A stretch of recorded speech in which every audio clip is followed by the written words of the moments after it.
नमस्कार दोस्तों, the study zone में आप सभी का स्वागत है। आज हम देखेंगे जीव विज्ञान यानी कि बायोलॉजी का मास्टर वीडियो का पार्ट 2। इससे पहले इसका पार्ट 1 देख चुके हैं, तो चलिए आज का डिस्कशन स्टार्ट करते हैं। जी, और आज का हमारा विषय है जंतु जगत का वर्गीकरण। ये कहानी शुरू कहाँ से होती है? मुझे लगता है इसकी जड़ें तो काफी पुरानी होंगी, शायद प्राचीन ग्रीस तक। बिल्कुल, इसकी शुरुआत अरस्तू से होती है, जिन्हें हम जंतु विज्ञान यानी जूलॉजी का जनक भी मानते हैं। अच्छा। उन्होंने किताब लिखी थी हिस्टोरिया एनिमलियम। उसमें उन्होंने करीब 500 जंतुओं के बारे में बताया था। तो कह सकते हैं कि ये पहला एक बड़ा प्रयास था। लेकिन जो आधुनिक सिस्टम हम आज इस्तेमाल करते हैं, उसकी नींव रखी कैरोलस लिनियस ने। Okay, Linnaeus. हाँ, उन्होंने एक तरीका बनाया जिसे हम वर्गीकरण या टैक्सोनॉमी कहते हैं। इसके मतलब 3 बुनियादी कदम हैं। 3 कदम? हाँ, पहले जीव की पहचान करो, फिर उसे सही समूह में वर्गीकृत करो और आखिर में उसे एक वैज्ञानिक नाम दो। यानी एक तरह का बायोलॉजिकल एड्रेस सिस्टम। बिल्कुल, एकदम सही शब्द। तो लिनियस ने सबसे पहले दुनिया के सारे जीवों को 2 बड़े हिस्सों में बांटा था। कौन कौन से? पादप जगत यानी प्लांट किंगडम और जंतु जगत यानी एनिमल किंगडम। आज हम इसी जंतु जगत की बात करेंगे। ठीक है। और जंतु जगत का जो पहला और सबसे बड़ा विभाजन है, वो इस आधार पर होता है कि जीव एक कोशिका से बना है या एक से ज्यादा। अच्छा, तो एक तरफ हो गए एक कोशिकीय जीव, मतलब यूनिसेल्यूलर। हाँ, और दूसरी तरफ हम जैसे बहुकोशिकीय, मल्टीसेल्यूलर। एकदम सही। एक कोशिकीय प्राणियों को प्रोटोजोआ संघ में रखा गया है। प्रोटोजोआ? हाँ, प्रोटो का मतलब ये पहला। ऐसा मानते हैं कि ये पृथ्वी पर आने वाले पहले जंतु थे। अच्छा, सबसे पहले। और क्योंकि ये बस एक कोशिका के हैं, तो इनमें कोई ऊतक या अंग जैसा कुछ नहीं होता। तो ये दिखते कैसे होंगे? मेरे दिमाग में तो बस एक गोल सा धब्बा आ रहा है। कई तो वैसे ही होते हैं, जैसे अमीबा, जिसका कोई तय आकार ही नहीं होता। वो अपने शरीर को किसी भी तरफ फैलाकर अपना भोजन पकड़ लेता है। लेकिन कुछ बहुत दिलचस्प आकार के भी हैं। जैसे पैरामीशियम। वो बिल्कुल एक चप्पल जैसा दिखता है। चप्पल जैसा? हाँ, और उसके शरीर पर हजारों छोटे छोटे बाल होते हैं, सीलिया, जिनकी मदद से वो तैरता है। और मैंने युगलिना के बारे में सुना है, कहते हैं वो आधा पौधा और आधा जानवर है। ये कैसे हो सकता है? अरे वाह, आपने बिल्कुल सही सुना। वो प्रकृति का एक हाइब्रिड है। हाइब्रिड? हाँ, युगलिना में पौधों की तरह क्लोरोफिल होता है, तो जब धूप होती है तो वो फोटोसिंथेसिस से अपना खाना बना लेता है। और जब अंधेरा हो तब वो दूसरे छोटे जीवों का शिकार करता है। इसीलिए उसे पौधे और जंतु के बीच की कड़ी कहते हैं। कमाल है, मतलब एक ही कोशिका में इतनी सारी काबिलियत। लेकिन प्रोटोजोआ में कुछ बदनाम सदस्य भी तो हैं। हाँ, बिल्कुल है। इसी समूह में आता है प्लाज्मोडियम, जो मलेरिया फैलाता है। ओह, मलेरिया वाला। और ट्राइपेनोसोमा भी, जिससे स्लीपिंग सिकनेस जैसी खतरनाक बीमारी होती है। तो ये छोटे जीव जितने सरल दिखते हैं, उनका असर उतना ही बड़ा हो सकता है। ठीक है, तो एक कोशिका से आगे बढ़ते हैं। जब कोशिकाओं ने मिलकर एक टीम बनाना सीखा, यानी बहुकोशिकीय जीवन शुरू हुआ, तो पहला कदम क्या था? जीवन का अगला कदम था मेटाजोआ, यानी बहुकोशिकीय जीव। और इनमें सबसे सरल डिजाइन है पोरीफेरा संघ का। पोरीफेरा? हाँ, इनके नाम में ही इनका राज छिपा है। पोरी यानी छेद। इनके पूरे शरीर पर छोटे छोटे छेद होते हैं। आम भाषा में इन्हें स्पंज कहते हैं। स्पंज जैसे हम इस्तेमाल करते हैं? हाँ। पर ये तो एक ही जगह चिपके रहते हैं। फिर ये जंतु कैसे हुए? ये बहुत अच्छा सवाल है। यही वजह है कि इन्हें लंबे समय तक पौधा ही समझा जाता था। अच्छा। लेकिन ये अपना भोजन खुद नहीं बनाते। ये अपने छेदों से पानी अंदर खींचते हैं और उसमें जो पोषक तत्व होते हैं उन्हें फिल्टर करके खाते हैं। तो ये एक तरह के जिंदा वाटर फिल्टर हैं? बिल्कुल। जो समुद्र की चट्टानों पर चिपके रहते हैं। तो जीवन ने पहले एक जगह बैठकर फिल्टर करना सीखा, लेकिन अगला बड़ा कदम तो हिलना डुलना और शिकार करना रहा होगा। एकदम सही। और यहीं से सीलेंट्रेटा संघ की कहानी शुरू होती है। सीलेंट्रेटा? इस समूह के जीवों ने अपने मुंह के चारों ओर धागे जैसी संरचनाएं विकसित की, जिन्हें टेंटिकल्स कहते हैं। शिकार पकड़ने के लिए? हाँ, शिकार पकड़ने के लिए। इसमें हाइड्रा, जेलीफिश और मूंगा यानी कोरल जैसे जीव आते हैं। एक मिनट, जेलीफिश? इसके नाम में फिश है, पर क्या ये सच में मछली है? ये एक बहुत बड़ा भ्रम है। जेलीफिश का मछली से कोई लेना देना नहीं है, बिल्कुल नहीं। अच्छा। और इसी समूह का एक जीव है कोरल। उसने तो कुछ ऐसा कर दिखाया है जो हैरान कर देता है। क्या? ऑस्ट्रेलिया की जो ग्रेट बैरियर रीफ है, जिसे अंतरिक्ष से भी देखा जा सकता है, हाँ। वो इन्हीं छोटे छोटे जीवों के छोड़े गए कैल्शियम कार्बोनेट के कंकाल से बनी है। क्या बात है!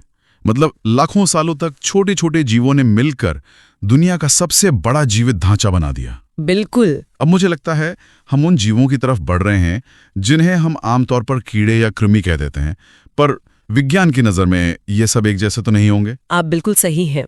कृमि या वर्म का डिजाइन भी धीरे धीरे विकसित हुआ। सबसे पहले आए प्लैटीहेलमिन्थीन्स, यानी चपटे कृमि। चपटे? हाँ, प्लैटी का मतलब ही है चपटा। ये इतने सरल होते हैं कि इनमें पाचन तंत्र तक नहीं होता।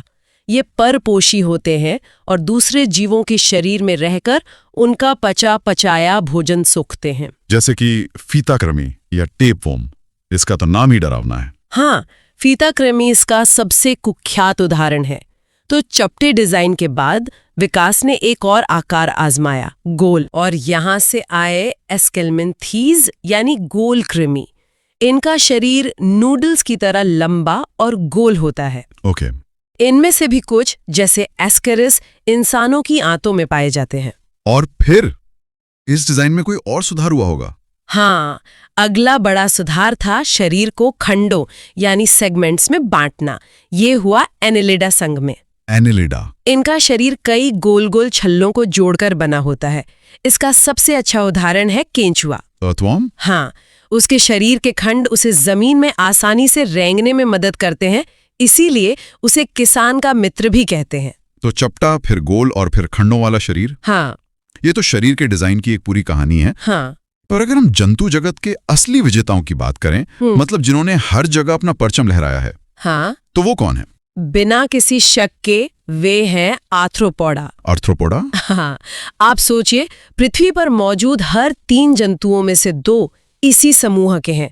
कीड़े मकोड़े, मकड़ियां, केकड़े, बिच्छू, ये सब आर्थ्रोपोडा है। इनकी सफलता का राज क्या है? ऐसा क्या खास है इनके डिजाइन में? इनकी सफलता के 3 बड़े कारण हैं। पहला, इनके शरीर पर एक कठोर बाहरी कवच होता है।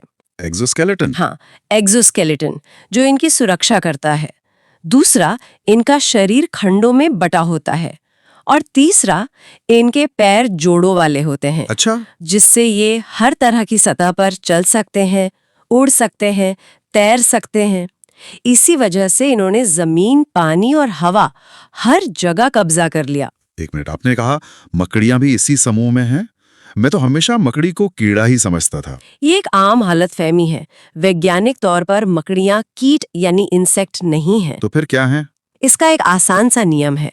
कीटों की 6 टांगे होती हैं, जबकि मकड़ियों की 8 टांगे होती हैं। 8 टांगे होती हैं। अच्छा। हाँ, ये छोटा सा अंतर उन्हें एक अलग वर्ग में डाल देता है। तो अगली बार मैं टांगे गिनूंगा।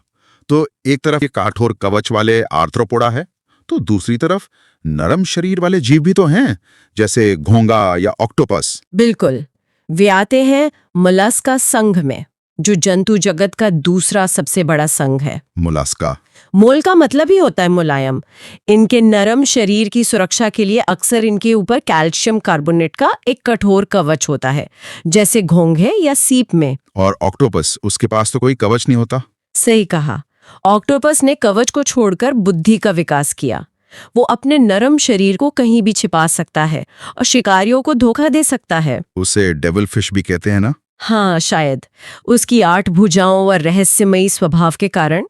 पर फिर से ये भी एक फिश नहीं है। हाँ, लगता है शुरुआती वैज्ञानिकों को फिश शब्द बहुत पसंद था। जेलीफिश, स्टारफिश, डेविल फिश, सब नकली मछलियां हैं। तो असली वाली स्टारफिश किस समूह में है? स्टारफिश आती है इकाइनोडर्मेटा संघ में। इकाइनोडर्मेटा? इसके नाम का मतलब है कांटेदार त्वचा।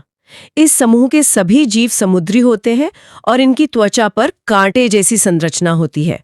स्टारफिश के अलावा समुद्री अर्चिन और समुद्री खीरा भी इसी में आते हैं। ठीक है, तो हमने बिना रीढ़ की हड्डी वाले जीवों की एक बड़ी दुनिया देख ली। अब उस समूह की ओर चलते हैं जिससे हम सबसे ज्यादा परिचित हैं, मतलब रीढ़ की हड्डी वाले जीव? हाँ, अब हम आते हैं सबसे विकसित संघ पर, कॉर्डेटा। कोर्डेटा। इसमें वे सभी जीव आते हैं जिनके जीवन के किसी न किसी चरण में नोटोकॉर्ड, जो बाद में रीढ़ की हड्डी बनती है, वो पाई जाती है। अच्छा, इस संघ को हम 5 बड़े वर्गों में बांटकर आसानी से समझ सकते हैं। यानी मछलियां, मेंढक, सांप, पक्षी और हम इंसान, यही 5 वर्ग हैं? एकदम सही। पहला वर्ग है मत्स्य, यानी पाइसेस, मतलब मछलियां। ये गलफड़ों से सांस लेती हैं और इनके दिल में बस 2 चेम्बर होते हैं। ठीक है। दूसरा वर्ग है उभयचर, यानी एम्फीबिया, जैसे मेंढक। ये वो पहले जीव थे जिन्होंने पानी से निकलकर जमीन पर कदम रखने की हिम्मत की। इसीलिए ये पानी और जमीन दोनों पर रहते हैं। बिल्कुल। मेंढक के सांस लेने की प्रक्रिया के बारे में कुछ बहुत खास है ना? हाँ, वो एक बायोलॉजिकल अजूबा है। जब वो पानी में होता है तो अपनी त्वचा से सांस लेता है। त्वचा से? हाँ, जमीन पर फेफड़ों से और अपने लार्वा स्टेज में गलफड़ों से। मतलब एक ही जीवन में 3 अलग-अलग सिस्टम इस्तेमाल करता है। अद्भुत। पानी से जमीन पर आने के बाद अगला कदम जमीन को पूरी तरह जीतना रहा होगा। और ये काम किया सरीसृप यानी रेप्टिलिया ने, रेंगने वाले जीवों ने। सांप, छिपकली, कछुए। मगरमच्छ, हाँ, इन्होंने मोटी त्वचा विकसित की ताकि जमीन पर पानी की कमी न हो और ये पूरी तरह फेफड़ों से सांस लेने लगे। ये जमीन के असली विजेता थे। जब तक कि आसमान पर किसी और ने कब्जा नहीं कर लिया। पक्षी यानी एविस वर्ग, रेंगने से लेकर उड़ने तक का सफर तो कमाल का रहा होगा। ये एक बहुत बड़ा विकास था। उड़ने के लिए पक्षियों ने अपना शरीर पूरी तरह बदल लिया। उनकी हड्डियां खोखली हो गईं। वजन कम करने के लिए? हाँ, ताकि वजन कम हो। शरीर का आकार एरोडायनामिक हो गया और उनके दिल में 4 चेम्बर विकसित हुए ताकि उन्हें उड़ने के लिए लगातार ऊर्जा मिलती रहे। लेकिन कुछ पक्षियों ने तो उड़ना छोड़ ही दिया, जैसे शुतुरमुर्ग या पेंगुइन। ऐसा क्यों? ये भी विकास का एक हिस्सा है। जब किसी जगह पर शिकारी कम होते हैं और भोजन जमीन पर आसानी से मिल जाता है तो उड़ने में लगने वाली भारी ऊर्जा बचाने के लिए कुछ प्रजातियां इस क्षमता को खो देती हैं। समझ गया। और आखिर में इस कहानी के अंत में आता है हमारा अपना वर्ग, स्तनधारी, मैमल्स। हाँ, मैमल्स। हमें क्या चीज सबसे अलग बनाती है? स्तनधारियों की 3 मुख्य विशेषताएं हैं। 1, इनके शरीर पर बाल होते हैं। 2, ये अपने बच्चों को दूध पिलाते हैं। और 3, इनके दिल में 4 चेम्बर होते हैं और ये गर्म खून वाले होते हैं। लेकिन यहाँ भी कुछ चौंकाने वाले अपवाद हैं। अपवाद? मुझे लगा था भी सभी स्तनधारी सीधे बच्चों को जन्म देते हैं। ज्यादातर देते हैं, लेकिन ऑस्ट्रेलिया में पाए जाने वाले प्लैटिपस और एकिडना, हाँ, प्लैटिपस, वो ऐसे स्तनधारी हैं जो अंडे देते हैं। अंडे देते हैं? हाँ, ये दिखाता है कि विकास सीधी रेखा में नहीं चलता। इनके बाद आते हैं मेटाथीरिया, जैसे कंगारू, जो अविकसित बच्चे को जन्म देते हैं, जो माँ की थैली में पलता है। और फिर हैं यूथीरिया, जिसमें इंसान से लेकर ब्लू व्हेल तक आते हैं, जो पूर्ण विकसित बच्चों को जन्म देते हैं। चलिए अब अगला चैप्टर देखते हैं, पादप जगत यानी कि प्लांट किंगडम। बिल्कुल। तो देखिए, जीव विज्ञान की 2 मुख्य शाखाएं हैं, जंतु विज्ञान और वनस्पति विज्ञान। हाँ, जूलॉजी और बॉटनी। जी, तो जंतु विज्ञान के जनक अरस्तु हैं और वनस्पति विज्ञान के थियोफ्रेस्टस। और कैरोलस लिनियस ने ही अपनी किताब सिस्टेमा नेचुरे में सारे जीवधारियों को 2 बड़े ग्रुप्स में बांटा था, पादप जगत और जंतु जगत। तो आज हम पौधों की दुनिया में जरा गहराई से उतरते हैं। एकदम सही। और इस जगत को समझने के लिए इसे सबसे पहले 2 हिस्सों में बांटा गया है। पहले हैं अपुष्पोद्भिद यानी क्रिप्टोगैमाई। अपुष्पोद्भिद? हाँ, ये वो पौधे हैं जिनमें फूल और बीज नहीं होते। और दूसरे वाले जाहिर है पुष्पोद्भिद होंगे, फेनेरोगैमे। बिल्कुल। इन पौधों में फूल और बीज दोनों पाए जाते हैं, तो एक तरह से ये पौधों के विकास का क्रम भी है। ठीक है, तो फिर शुरुआत से ही शुरू करते हैं, अपुष्पोद्भिद से। हाँ। इसमें कौन कौन से समूह आते हैं? इसमें मुख्य रूप से 3 संघ हैं, थैलोफाइटा, ब्रायोफाइटा और टेरिडोफाइटा। थैलोफाइटा, इसकी क्या खासियत है? ये वनस्पति जगत का सबसे बड़ा समूह है।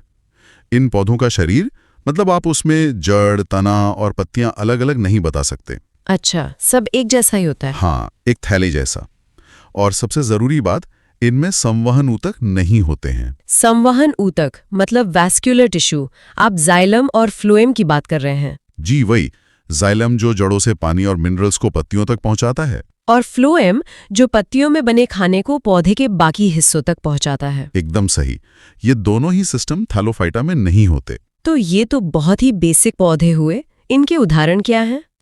इसके मुख्य उदाहरण हैं शैवाल मतलब एल्गी, कवक यानी फंगी और लाइकेन। शैवाल मतलब काई? हाँ, शैवाल के अध्ययन को फाइकोलॉजी कहते हैं। इनमें क्लोरोफिल होता है तो ये स्वपोषी होते हैं। मतलब अपना खाना खुद बनाते हैं फोटोसिंथेसिस से। बिल्कुल। और इनकी कोशिका भित्ति सेल्यूलोज की बनी होती है। ये कहाँ पाए जाते हैं? पानी में ही? ज्यादातर समुद्री और साधारण जल में। पर एक मजेदार बात यह है कि ये आलसी भालू मतलब स्लॉथ बेयर के शरीर पर भी उगते हैं। क्या सच में? हाँ, वो इतना धीरे चलता है कि उसके बालों पर काई जम जाती है। कमाल है। अच्छा, शैवाल का हमारे लिए क्या उपयोग है? ये ऑक्सीजन देते हैं और भोजन के रूप में भी इस्तेमाल होते हैं, जैसे क्लोरेला और स्पिरुलिना। ओह हाँ, मैंने सुना है ये प्रोटीन से भरपूर होते हैं। जी, इसीलिए अंतरिक्ष यात्री इन्हें भोजन के रूप में इस्तेमाल करते हैं। इनके अलग अलग रंग भी होते हैं, हरे, लाल, भूरे। वो क्यों? वो पिगमेंट्स की वजह से। जैसे हरे शैवाल में क्लोरोफिल, लाल में फाइकोएरिथ्रिन, भूरे में फ्यूकोजैंथिन और नील हरे शैवाल में फाइकोसाइनिन होता है। समझ गई। और कवक के बारे में कुछ बताएं? कवक के अध्ययन को माइकोलॉजी कहते हैं। इनकी कोशिका भित्ति काइटिन की बनी होती है। काइटिन की, सेल्यूलोज की नहीं? नहीं। और मशरूम एक कवक ही है। और वो जो खमीर या ईस्ट होता है जिसका इस्तेमाल डबल रोटी बनाने में होता है, वो भी कवक ही है। अच्छा, और लाइकेन क्या है? लाइकेन असल में कवक और शैवाल का एक सहजीवी संबंध है, जिसे हेलोटिज्म कहते हैं। सहजीवी मतलब एक पार्टनरशिप? हाँ, तुम मुझे रहने की जगह दो, मैं तुम्हें खाना बनाकर दूंगा। और ये वायु प्रदूषण के बहुत अच्छे संकेतक होते हैं। संकेतक? कैसे? ये प्रदूषित जगहों पर उगते ही नहीं। तो अगर कहीं लाइके में ही दिख रहे, मतलब वहां की हवा साफ नहीं है। अरे वाह। और पेड़ों की छाल पर उगने वाले को कॉर्टिकोल्स और चट्टानों पर उगने वाले को सेक्सिकोल्स कहते हैं। सही कहा। इसके अलावा रोसेला नाम के लाइकेन से लिटमस पेपर बनता है। वही स्कूल वाला लिटमस पेपर। लोबेरिया और रेमेलाइना से इत्र भी बनता है। और परमेलिया सैक्सटिलिस का उपयोग मिर्गी की दवा में होता है। जी। चलिए, तो अब अगले समूह पर आते हैं, ब्रायोफाइटा। ब्रायोफाइटा को पादप जगत का उभयचर भी कहा जाता है। उभयचर, एम्फिबियन, जैसे मेंढक होता है। बिल्कुल, क्योंकि ये रहते तो जमीन पर हैं, लेकिन प्रजनन के लिए इन्हें पानी की जरूरत पड़ती है। अच्छा, तो ये पूरी तरह से जमीन के नहीं हो पाए? नहीं, इनमें भी संवहन ऊतक नहीं होते और जड़, तना, पत्तियां पूरी तरह विकसित नहीं होती। ये मिट्टी से राइजोइड्स मतलब झूठी जड़ों से जुड़े रहते हैं। इसके उदाहरण? मॉस और लिवरवॉर्ट्स। स्फैग्नम मॉस के बारे में एक खास बात है। क्या? वो अपने भार से 18 गुना ज्यादा पानी सोख सकता है। 18 गुना? हाँ, इसीलिए माली इसका उपयोग पौधों को एक जगह से दूसरी जगह ले जाते समय करते हैं, ताकि जड़ें सूखे नहीं। इसका प्रयोग एंटीसेप्टिक के रूप में भी होता है। बहुत खूब। तो अब अपुष्पोद्भिद का आखिरी समूह, टेरिडोफाइटा। हाँ, इन पौधों में जड़, तना और पत्तियां पाई जाती हैं। और सबसे जरूरी बात, इनमें संवहन ऊतक, जाइलम और फ्लोएम पाया जाता है। बिल्कुल सही। पहली बार वैस्कुलर टिश्यू इन्हीं में आया। लेकिन एक चीज इनमें भी नहीं थी। फूल और बीज। जी, फूल और बीज इनमें भी नहीं होते। इसके उदाहरण क्या हैं? फर्न, मर्सिलिया और हॉर्सटेल। ठीक है, तो अब उन पौधों पर आते हैं जिनमें ये सब होता है। पुष्पोद्भिद यानी फेनेरोगामे। हाँ, ये पूर्ण विकसित पौधे होते हैं। इन्हें 2 उप समूहों में बांटा गया है, नग्न बीजी और आवृत बीजी। नग्न बीजी, जिम्नोस्पर्म्स, मतलब नग्न बीज। एकदम सही। इनके बीज पर कोई आवरण या फल नहीं होता। अच्छा, बीज खुले में होते? हाँ, ये पौधे ज्यादातर मरुद्भिद मतलब ज़ेरोफिटिक होते हैं, कम पानी में भी रह सकते हैं। इनमें बीज तो होते हैं, पर असली फूल नहीं होते। कुछ प्रसिद्ध नग्न बीजी पौधे कौन से हैं? सबसे ऊंचा पौधा सिकोया, जिसकी ऊंचाई 120 मीटर तक होती है। 120 मीटर? जी, इसे कोस्ट रेडवुड ऑफ कैलिफोर्निया भी कहते हैं। और सबसे छोटा पौधा है ज़ैमिया पिग्मिया। साइकस और पाइन या चीड़ भी इसी में आते हैं? हाँ, बिल्कुल। साइकस के तनों से साबूदाना बनता है और चीड़, सिकोया, देवदार की लकड़ी से फर्नीचर बनता है। चीड़ के पेड़ से तो तारपीन का तेल भी मिलता है ना? जी, और देवदार की लकड़ी से सिट्रस तेल मिलता है। ठीक है। और अब आखिरी समूह, आवृत बीजी। एंजियोस्पर्म्स। इन पौधों के बीज फलों के अंदर होते हैं। एंजियो का मतलब ये ढका हुआ। तो हमारे आसपास जो ज्यादातर पेड़ पौधे हैं वो यही हुए। हाँ, इनमें जड़, पत्ती, फूल, फल और बीज सब कुछ पूरी तरह से विकसित होता है। इन्हें भी आगे बांटा गया है। हाँ, बीज पत्रों मतलब कोटिलिडॉन्स की संख्या के आधार पर 2 वर्गों में। कौन कौन से? एक बीजपत्री यानी मोनोकॉट्स और द्विबीजपत्री यानी डाइकॉट्स। तो इन दोनों में मुख्य अंतर क्या है बीजपत्र के अलावा? कई अंतर हैं, जैसे एक बीजपत्री में एक बीजपत्र होता है, द्विबीजपत्री में 2। वो तो नाम से ही साफ है। हाँ, फिर जड़ों को देखिए।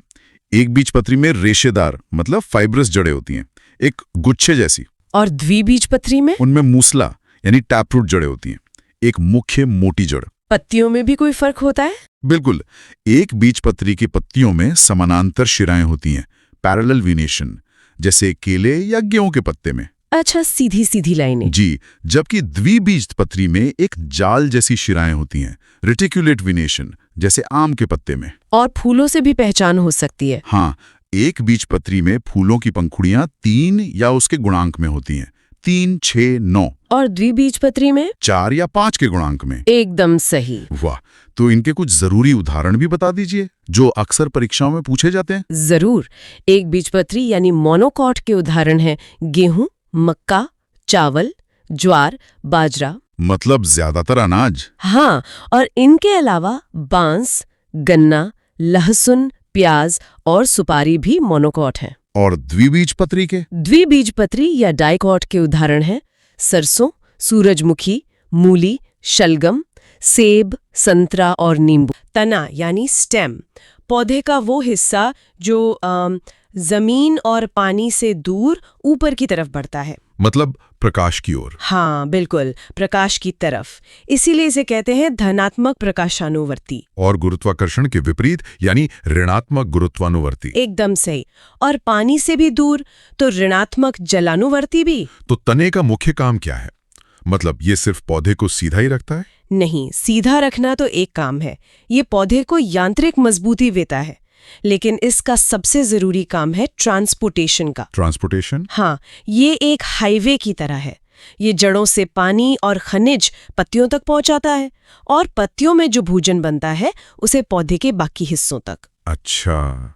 और सबसे जरूरी बात जो तने को जड़ से अलग करती है वो है पर्व और पर्व संधियां, नोड्स एंड इंटरनोड्स। हाँ, ये बहुत दिलचस्प है। पर्व मतलब वो गांठें हैं ना, जैसे गन्ने में होती हैं। बिल्कुल वही। ये वो पॉइंट्स हैं जहां से नई शाखाएं, पत्तियां या फूल निकलते हैं, और 2 पर्वों के बीच का जो हिस्सा होता है उसे पर्व संधि कहते हैं। सही। ये पहचान सिर्फ और सिर्फ तने में होती है, जड़ में कभी नहीं। इसी वजह से आलू और अदरक तने हैं, जड़ नहीं, क्योंकि उन पर वो आंखें होती हैं। एग्जैक्टली। आलू पर जो आंखें होती हैं वो असल में उसके पर्व यानी नोड्स हैं। तो ये तो हुए भूमिगत तने जो भोजन जमा करने के लिए जमीन के नीचे चले जाते हैं। हाँ, ये रूपांतरण है।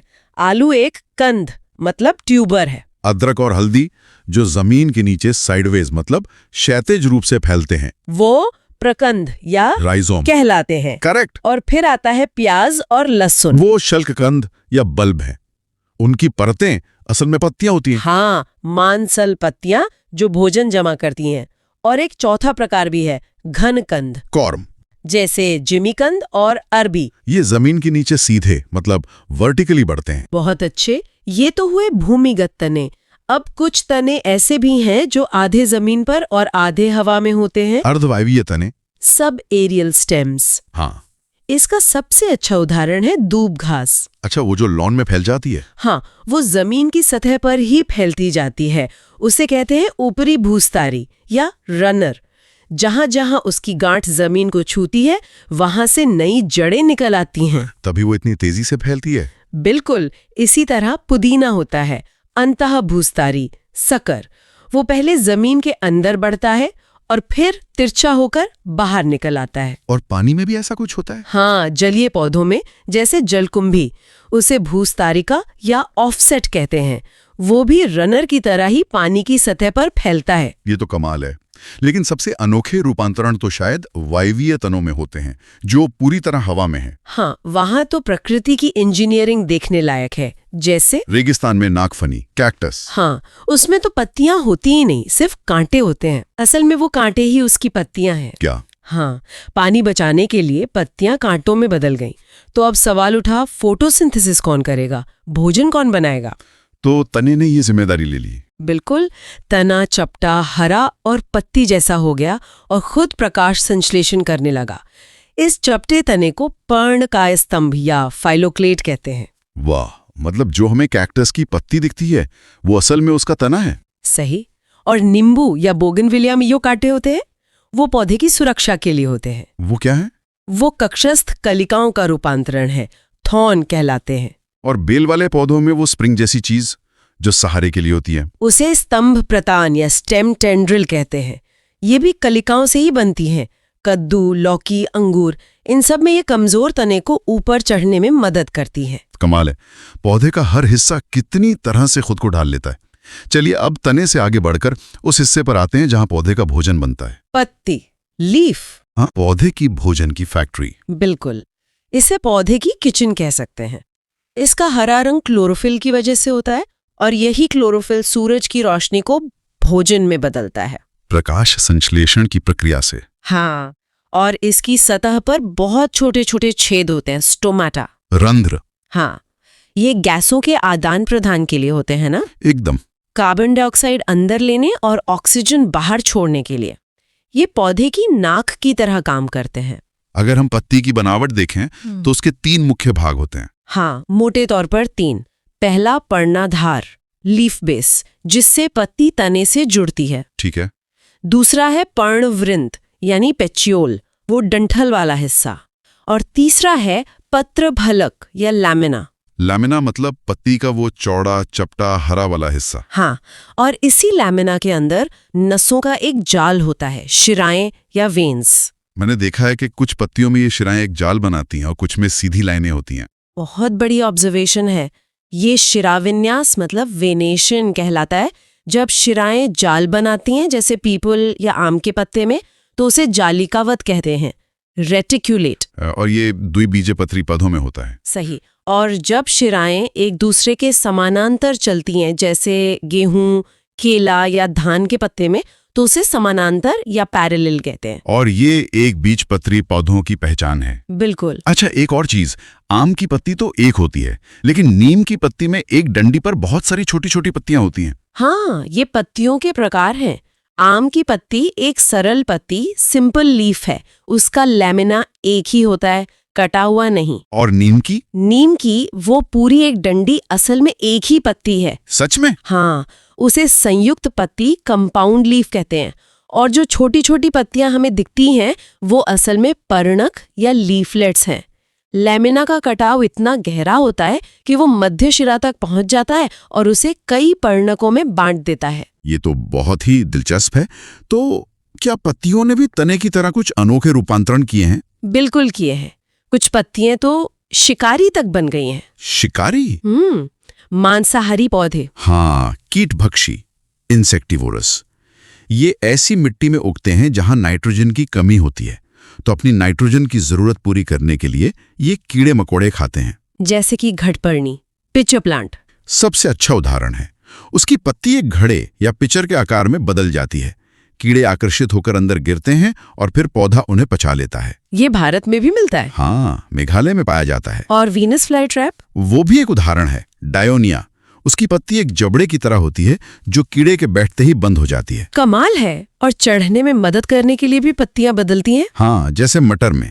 मटर के पौधे में पत्ती का कुछ हिस्सा स्प्रिंग जैसे प्रतान मतलब टेंड्रिल में बदल जाता है। अच्छा, वो लीफ टेंड्रिल है। हाँ, वो किसी सहारे को पकड़कर पौधे को ऊपर चढ़ने में मदद करता है। और कैक्टस के कांटे तो हैं ही जो असल में पानी बचाने के लिए रूपांतरित हुई पत्तियां हैं। बिल्कुल, उन्हें पर्णकंटक या लीफ स्पाइन्स कहते हैं। तो अब जरा पौधे के सबसे बुनियादी हिस्से पर आते हैं जहां से सब कुछ शुरू होता है, जड़। हाँ, रूट। ये पौधे का वो हिस्सा है जो बीज के मूलांकुर या रेडिकल से विकसित होता है। और इसका काम तो हम सब जानते हैं, पौधे को मिट्टी में जमाए रखना और पानी और खनिज सोखना। बिल्कुल, ये पौधे का लंगर भी है और स्ट्रॉ भी। इसकी बढ़ने की दिशा तने से एकदम उल्टी होती है ना? हाँ, ये गुरुत्वाकर्षण की तरफ मतलब नीचे की ओर बढ़ती है, तो ये हुई धनात्मक गुरुत्वानुवर्ती। और पानी की खोज में भी जाती है, तो धनात्मक जलानुवर्ती भी। सही।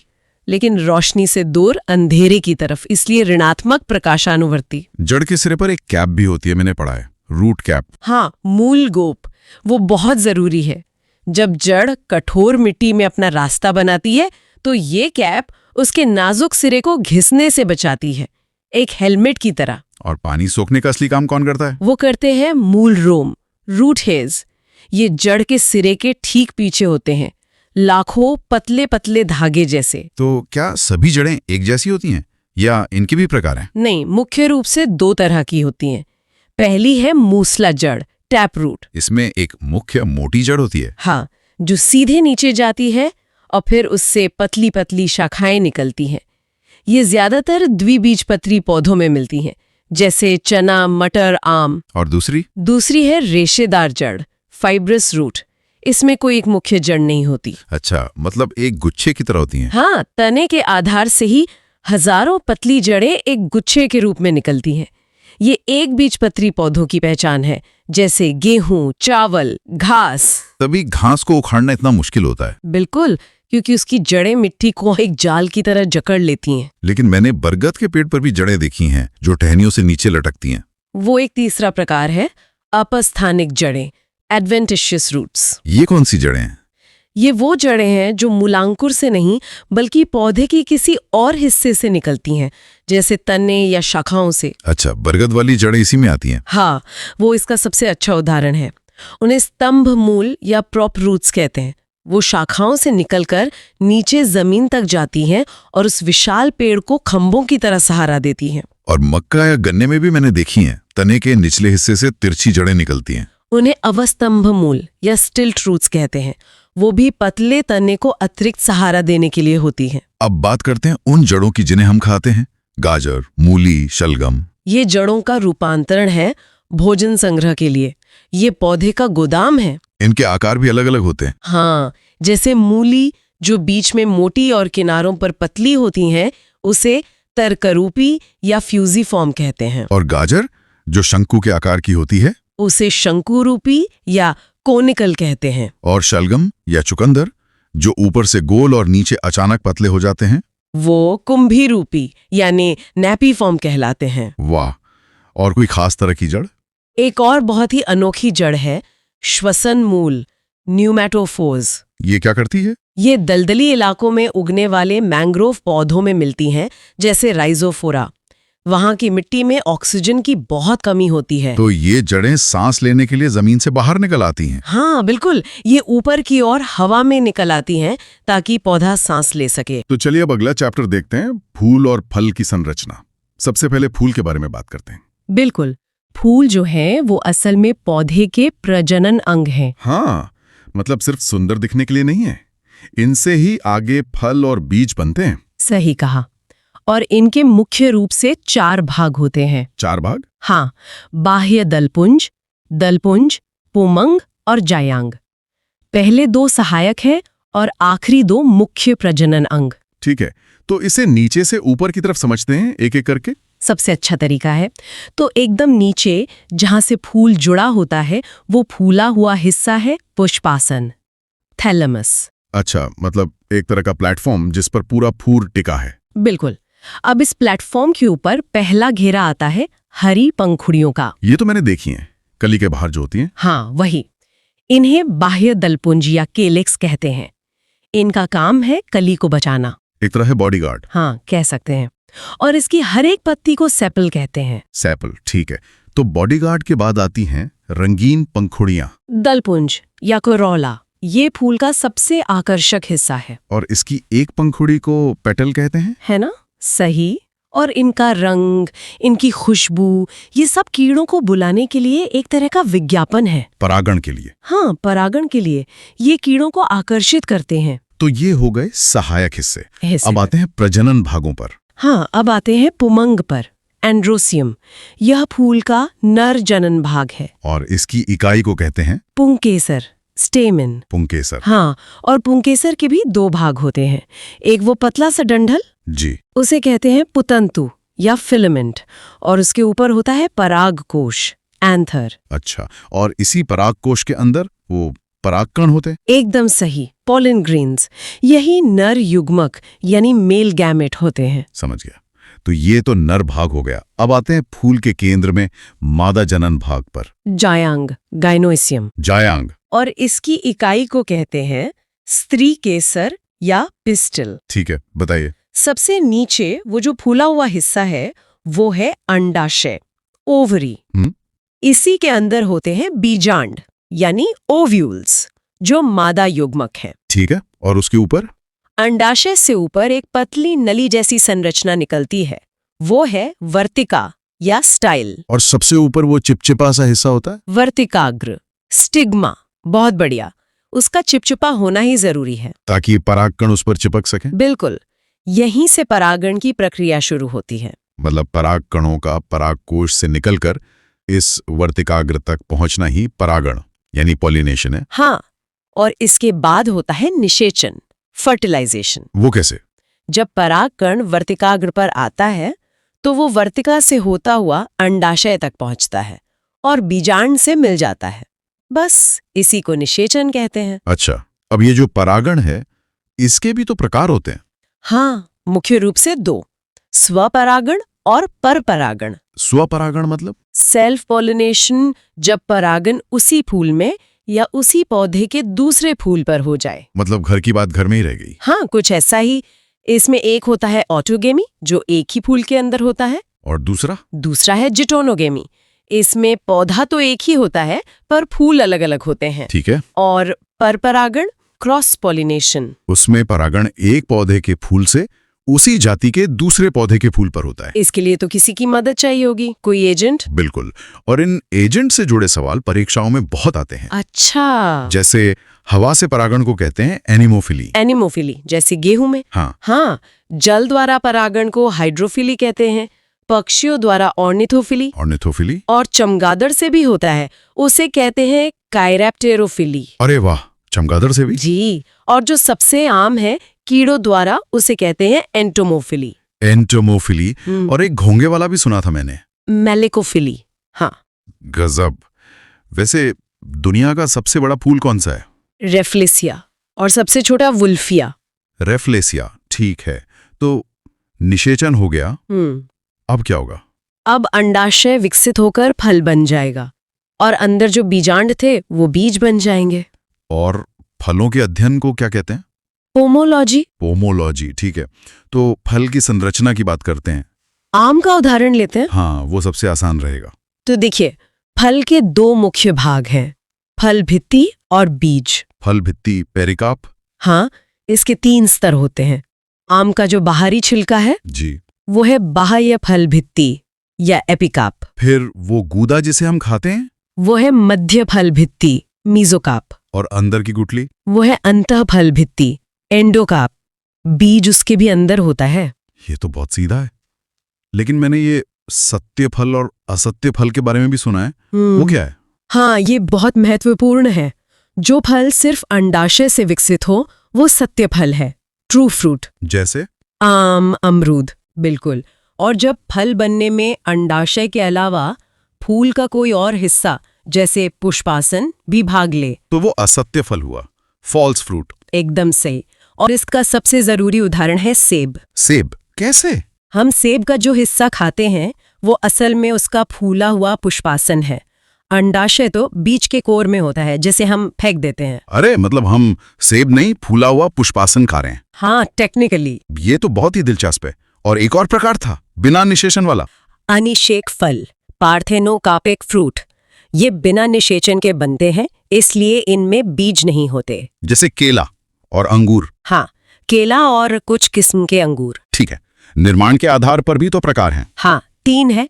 पहला, सरल फल, सिंपल फ्रूट, जब एक फूल से एक ही फल बने, जैसे आम। दूसरा, समूह फल, एग्रीगेट फ्रूट।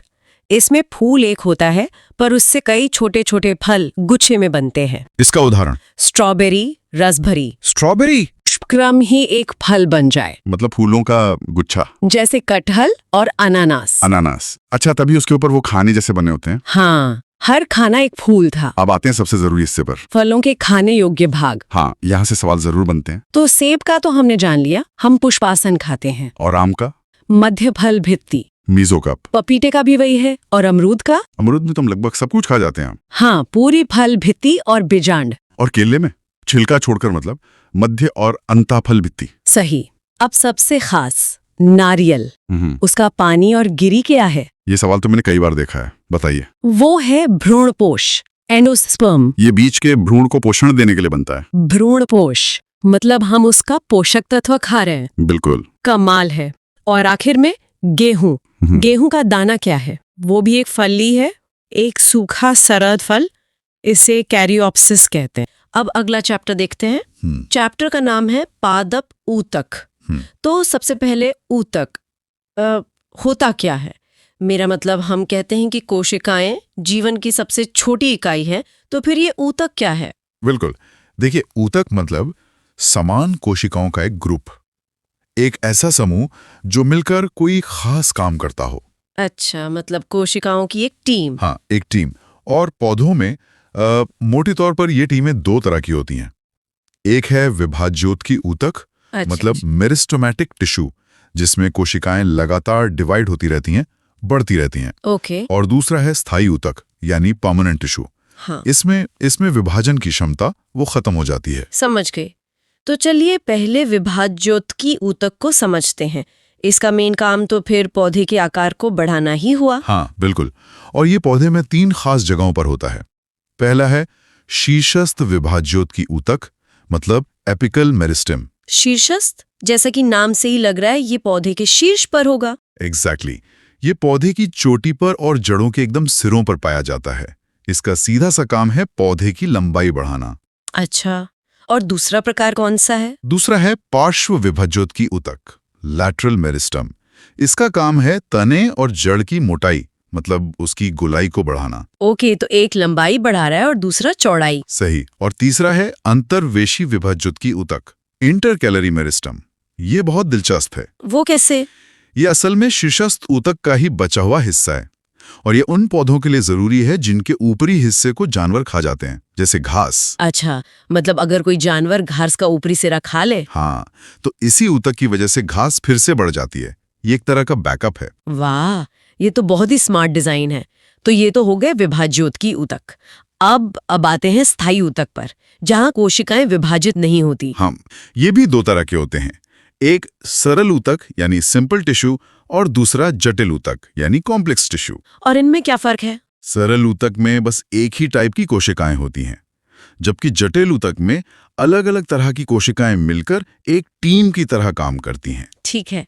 तो सरल ऊतक के जो 3 प्रकार हैं, उनके नाम अक्सर अंग्रेजी में ही सुनने को मिलते हैं। पैरेन्काइमा, कोलेन्काइमा और स्क्लेरेन्काइमा। हाँ, नाम थोड़े मुश्किल लग सकते हैं, पर इनके काम बहुत सीधे हैं। जैसे पैरेन्काइमा का मेन काम है भोजन का भंडारण करना, भोजन स्टोर करना। जैसे आलू और मूली में जो हिस्सा हम खाते हैं, वो ज्यादातर पैरेन्काइमा ही है। अच्छा, और कोलेन्काइमा? कोलेन्काइमा पौधे को लचीलापन देता है, फ्लेक्सिबिलिटी, और साथ में मजबूती भी। इसी की वजह से पौधे की टहनियां तेज हवा में बिना टूटे झुक जाती हैं। ओके, ये पौधे को फ्लेक्सिबल बनाता है। तो फिर स्क्लेरेन्काइमा क्या करता है? ये नाम थोड़ा सख्त लगता है। आपने सही पकड़ा। ये पौधे को कठोरता और मजबूती देता है। जैसे नारियल का जो बाहरी सख्त हिस्सा होता है, या अखरोट का छिलका, वो इसी ऊतक का बना होता है। अच्छा, इतना सख्त बनाता है। समझ गई। तो ये तो हो गए सरल ऊतक। अब जटिल ऊतक की बात करते हैं। हाँ, जटिल ऊतक में 2 सबसे जरूरी हैं, जाइलम और फ्लोएम। ये पौधों के, आप कह सकती हैं, ट्रांसपोर्ट सिस्टम की तरह काम करते हैं। हाँ, ये नाम तो सुने हैं। ज से जाइलम और ज से जल। ये याद रखने का अच्छा तरीका है। बिल्कुल सही। जाइलम का काम है जड़ों से जल और खनिज लवड़ों को पत्तियों तक पहुंचाना। और फ्लोएम, उसके लिए फ से फ्लोएम और फ से फूड। एकदम सही। फ्लोएम का काम है पत्तियों में बने भोजन को पौधे के बाकी हिस्सों तक पहुंचाना। तो एक पानी पहुंचा रहा है, दूसरा खाना। बहुत बढ़िया। तो ये तो ऊतकों की बात हो गई। हाँ, अब पादप हार्मोन पर आते हैं। हाँ, पौधों की ग्रोथ के लिए बाहरी चीजों के अलावा कुछ अंदरूनी फैक्टर्स भी होते हैं। उन्हीं को हम पादप हार्मोन या फाइटो हार्मोन कहते हैं। ओके, तो क्या ये भी अलग अलग तरह के होते हैं? हाँ, इन्हें हम दो मेन श्रेणियों में बांट सकते हैं। एक होते हैं वृद्धि प्रेरक, मतलब ग्रोथ प्रोमोटर, जो विकास को बढ़ाते हैं। और दूसरे होते हैं वृद्धि अवरोधक, यानी ग्रोथ इनहिबिटर, जो विकास को रोकते हैं। ठीक है, तो पहले ग्रोथ प्रमोटर्स की बात करते हैं। इसमें सबसे पहला नाम आता है ऑक्सिन का। हाँ, ऑक्सिन पौधे की वृद्धि को कंट्रोल करने वाला मेन हार्मोन है। ये पौधे के एकदम ऊपरी हिस्से में बनता है, टिप पर।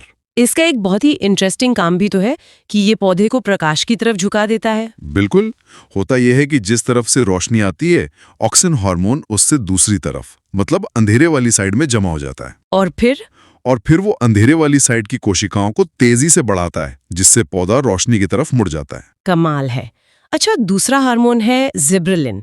इसका क्या काम है? इसका मेन काम है तने की लंबाई बढ़ाना और बीजों का अंकुरण कराना। ये बीज की प्रसुप्ति, मतलब सीड डॉर्मेंसी को तोड़ता है, उसे नींद से जगाता है। और तीसरा ग्रोथ प्रमोटर साइटोकाइनिन। साइटोकाइनिन का मुख्य काम है कोशिका विभाजन, यानी सेल डिवीजन करना। Cell division. हाँ, और क्योंकि ये नई कोशिकाएं बनाता है, ये पत्तियों की जीर्णावस्था, मतलब उनके बुढ़ापे को भी रोकता है। इसीलिए कुछ लोग इसे युवा हार्मोन भी कहते हैं। अच्छा, तो ये तो हो गए ग्रोथ बढ़ाने वाले। हाँ। अब उन हार्मोन्स की बात करते हैं जो ग्रोथ को रोकते हैं। इसमें सबसे प्रमुख है एब्सिसिक एसिड या ABA। सही, ये पौधे के विकास पर एक लिमिट के बाद रोक लगाता है। ये बीज के अंकुरण को भी रोकता है और पत्तियों में बुढ़ापा लाता है, जिससे वो पीली होकर गिर जाती हैं। तो ये पौधे के लिए एक तनाव जैसी स्थिति पैदा करता है। हाँ, इसीलिए इसे तनाव हार्मोन या स्ट्रेस हार्मोन भी कहते हैं। अब एक हार्मोन है जो शायद दोनों तरह का काम करता है, एथिलीन। हाँ, एथिलीन बहुत खास है। ये एकमात्र हार्मोन है जो गैसीय रूप में पाया जाता है। गैस के रूप में? जी, और इसका सबसे प्रसिद्ध काम है फलों को पकाना। ये प्राकृतिक रूप से फलों को पकाता है। अच्छा, और जो हम कृत्रिम रूप से फलों को पकाते हैं उसके लिए एसिटिलीन या कैल्शियम कार्बाइड का इस्तेमाल होता है, जो असल में एथिलीन गैस ही बनाता है। समझ गई। इसके अलावा भी कोई जरूरी हार्मोन्स हैं? हाँ, दो और हैं। एक है फ्लोरेजीन, जिसे फूल खिलाने वाला हार्मोन कहते हैं। ओके, फ्लोरेजिन। और दूसरा है ट्राउमेटीन। ये पौधे के घायल हिस्सों को ठीक करता है, मतलब चोट भरने का काम करता है। वाह, मतलब पौधे अपनी चोट भी खुद भर लेते हैं। बिल्कुल। कैल्शियम कार्बाइड का उपयोग हरे फलों को कृत्रिम रूप से पकाने के लिए किया जाता है, क्योंकि यह एसिटिलीन बनाता है। चलिए, तो अब अगला चैप्टर देखते हैं, मानव ग्रंथियां। हाँ। हमारे शरीर के अंदर ना एक पूरी दुनिया चल रही है, जिसमें छोटे छोटे केमिकल मैसेंजर इधर से उधर भाग रहे हैं। बिल्कुल। और यही तय करते हैं कि हमें कब भूख लगेगी, कब नींद आएगी या कब गुस्सा आएगा। सही बात है। और इन सारे मैसेंजर्स को बनाने वाले जो कारखाने हैं, उन्हें हम कहते हैं ग्रंथियां। हाँ, आज हम इन्हीं की दुनिया में उतरने वाले हैं। बिल्कुल। ये ग्रंथियां अब समझिए हमारे शरीर की एक खुफिया सरकार की तरह हैं। खुफिया सरकार? हाँ, जो पर्दे के पीछे से सब कुछ कंट्रोल करती हैं। आज का हमारा मिशन इसी सरकार के काम करने के तरीके को समझना है। हम जानेंगे कि ये ग्रंथियां कितने तरह की होती हैं, ये हार्मोन और एंजाइम कैसे बनाती हैं, और ये हमारे शरीर की मास्टर कंट्रोलर क्यों कहलाती हैं। ठीक है, तो सबसे बुनियादी सवाल से शुरू करते हैं। ये ग्रंथि या ग्लैंड आखिर है क्या? देखिए, सरल शब्दों में ये कोशिकाओं का एक समूह है, एक ऑर्गन है। अच्छा। हमारा शरीर खरबों कोशिकाओं से बना है। जब एक जैसी कोशिकाएं एक टीम बनाती हैं, तो उसे हम ऊतक कहते हैं। टिश्यू? हाँ, टिश्यू। और यही ऊतक मिलकर एक अंग या ग्रंथि बनाते हैं। तो ग्रंथि का काम है कुछ खास केमिकल बनाना और छोड़ना। और इन्हें 3 मुख्य टीमों में बांटा गया है। पहली है बहिर्स्त्रावी या एक्सोक्राइन ग्लैंड्स। हाँ, एक्सोक्राइन। इनके पास अपनी पाइपलाइन होती है, अपनी नली होती है। नली? हाँ, एक डक्ट। जैसे हमारी पसीने की ग्रंथि, उसकी अपनी एक छोटी सी पाइप है जो पसीने को त्वचा तक पहुंचाती है। अच्छा, मतलब ये डायरेक्ट डिलीवरी सर्विस की तरह है। बिल्कुल। तो फिर दूसरी टीम है अंतःस्त्रावी या एंडोक्राइन ग्लैंड्स। हाँ, एंडोक्राइन। हाँ। ये इनसे अलग कैसे है? अगर एक्सोक्राइन के पास प्लम्बिंग सिस्टम है, तो एंडोक्राइन के पास कोई पाइपलाइन नहीं है। कोई नली नहीं? कोई नली नहीं। इसीलिए इन्हें नलिका विहीन कहते हैं। ये अपना संदेश, जिसे हम हार्मोन कहते हैं, सीधे खून में छोड़ देती हैं। ओ, सीधा ब्लड स्ट्रीम में? जी, और खून उसे पूरे शरीर में उसकी सही मंजिल तक ले जाता है। ये तो बहुत बड़ा अंतर है।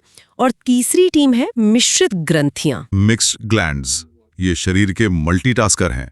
ये दोनों काम करती हैं। मतलब ये प्लम्बर भी हैं और कुरियर सर्विस भी। हाँ, बिल्कुल सही कहा। आपने 2 शब्द इस्तेमाल किए, एंजाइम और हार्मोन। इनमें अक्सर लोग कंफ्यूज हो जाते हैं।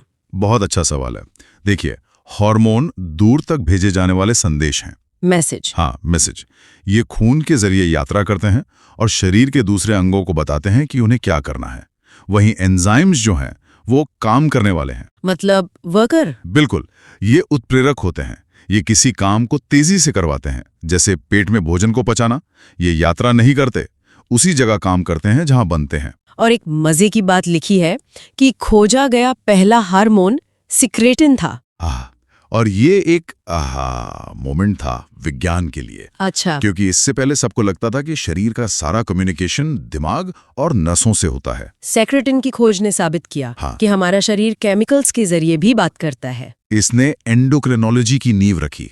चलिए, तो पहले उन प्लम्बर्स की बात करते हैं। बहिर्स्रावी ग्रंथियां, इनके काम को तो हम महसूस कर सकते हैं, है ना? बिल्कुल, जैसे रोते समय आंसू निकलना। हाँ, अश्रु ग्रंथि। या मुंह में लार बनना, लार ग्रंथि। त्वचा को तैलीय रखने वाली सीबम ग्रंथि और पसीना बनाने वाली श्वेत ग्रंथि। महिलाओं में दुग्ध ग्रंथि भी इसी में आती है। जी हाँ, और इसी लिस्ट में एक सुपरस्टार भी है। कौन? यकृत, यानी लिवर। अरे हाँ, ये तो हमारे शरीर की सबसे बड़ी ग्रंथि है।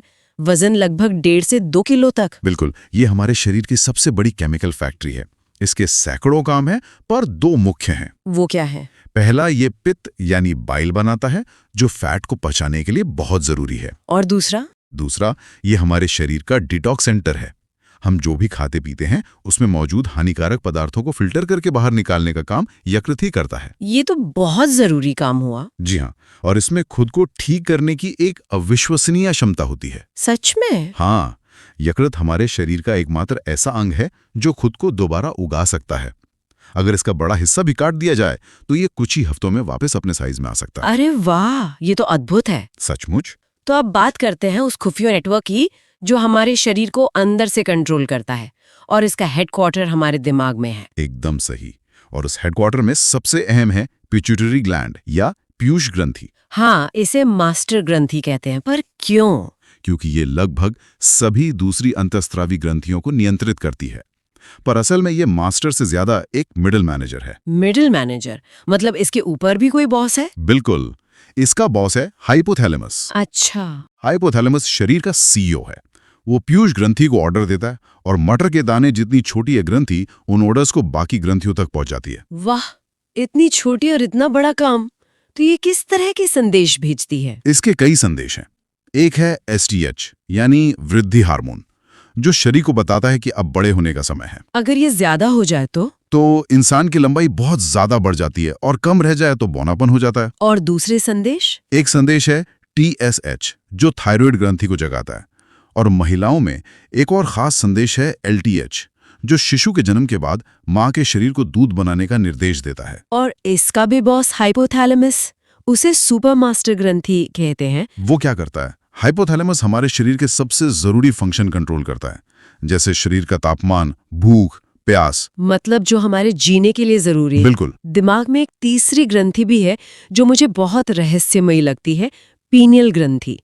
इसे मस्तिष्क की तीसरी आंख भी कहते हैं। और ये नाम काफी हद तक सही है। ये हमारे शरीर की सबसे छोटी ग्रंथि है। सबसे छोटी? हाँ, इसका मुख्य काम मेलेटोनिन नाम का हार्मोन बनाना है। ये हार्मोन रोशनी के प्रति बहुत संवेदनशील है। रोशनी के प्रति? जी।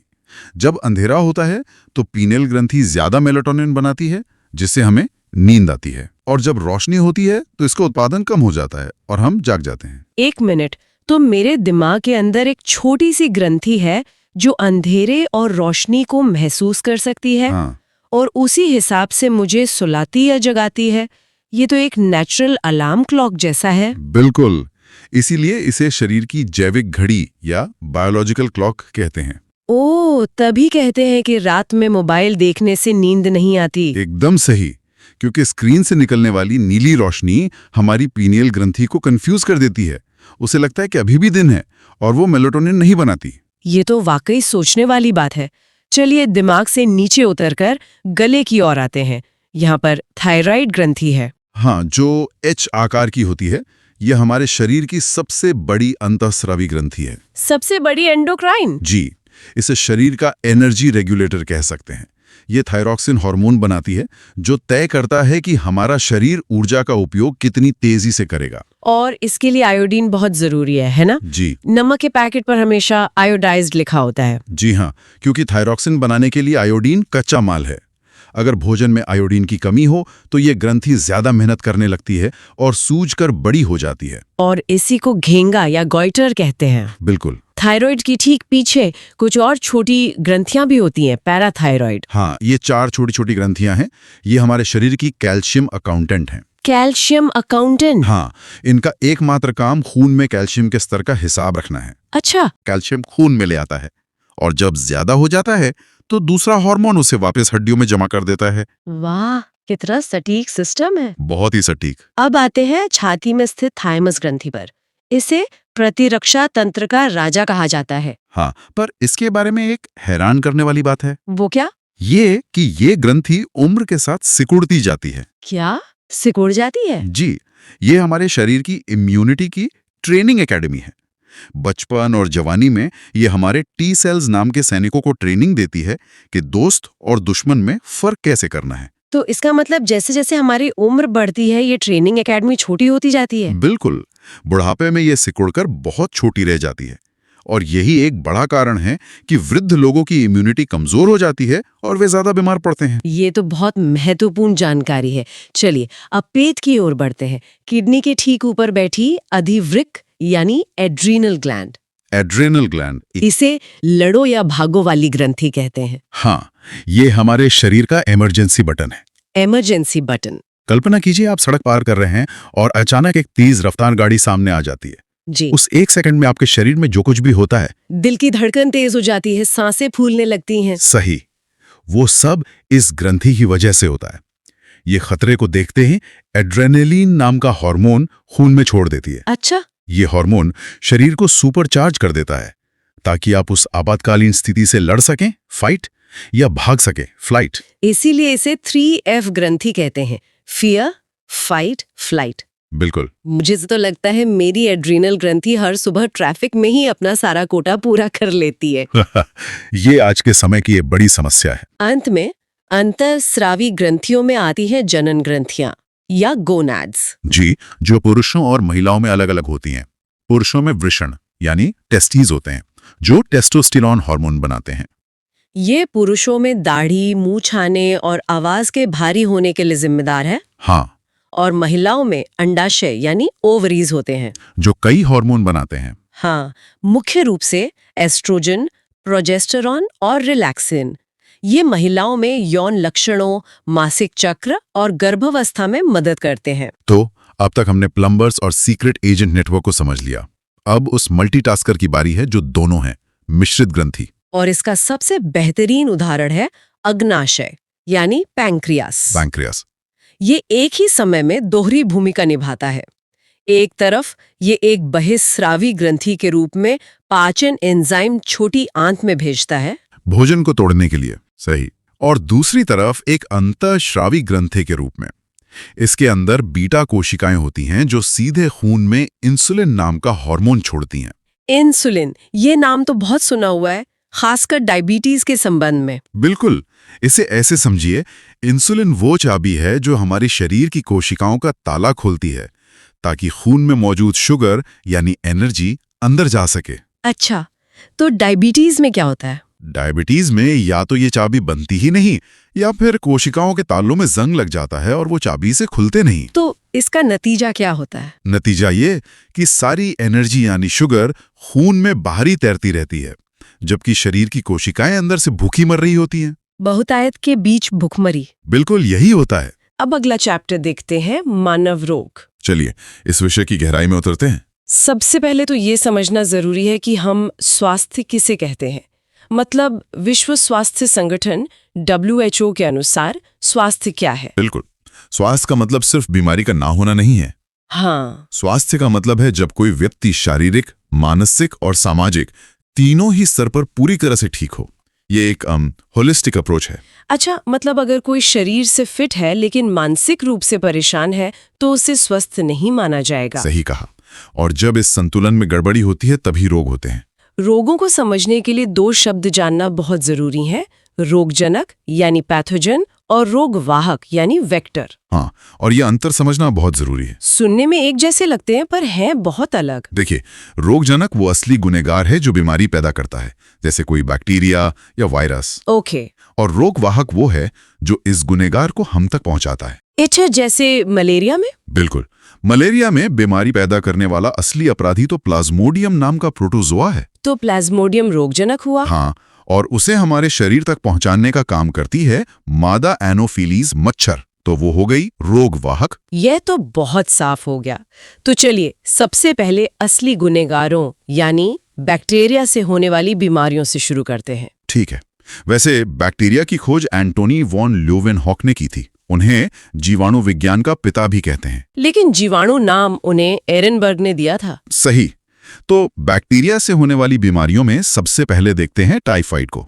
हाँ, टाइफाइड जिसे आंत्र ज्वर भी कहते हैं। इसका मतलब है आंत का बुखार, है ना? जी।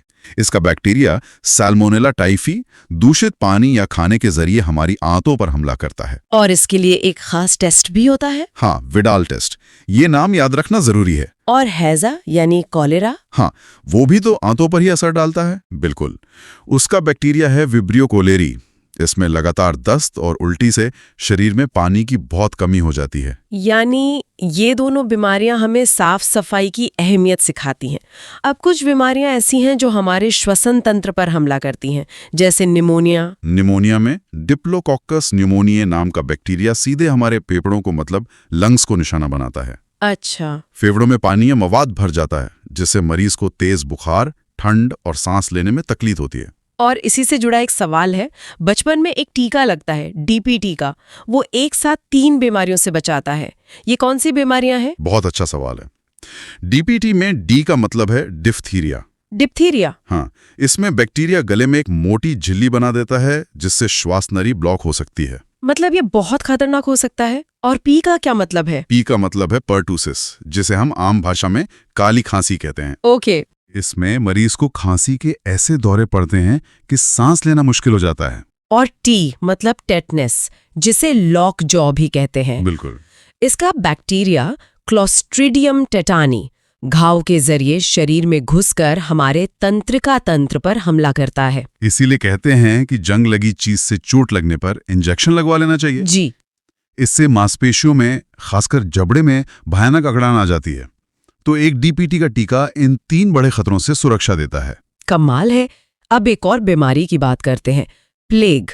इसे ब्लैक डेथ भी कहा जाता था। हाँ, और इसका कारण था 14वीं सदी में इसने यूरोप की आधी आबादी खत्म कर दी थी। और ये फैलती थी चूहों से, है ना? इसका बैक्टीरिया यर्सीनिया पेस्टिस मुख्य रूप से चूहों में पाया जाता है।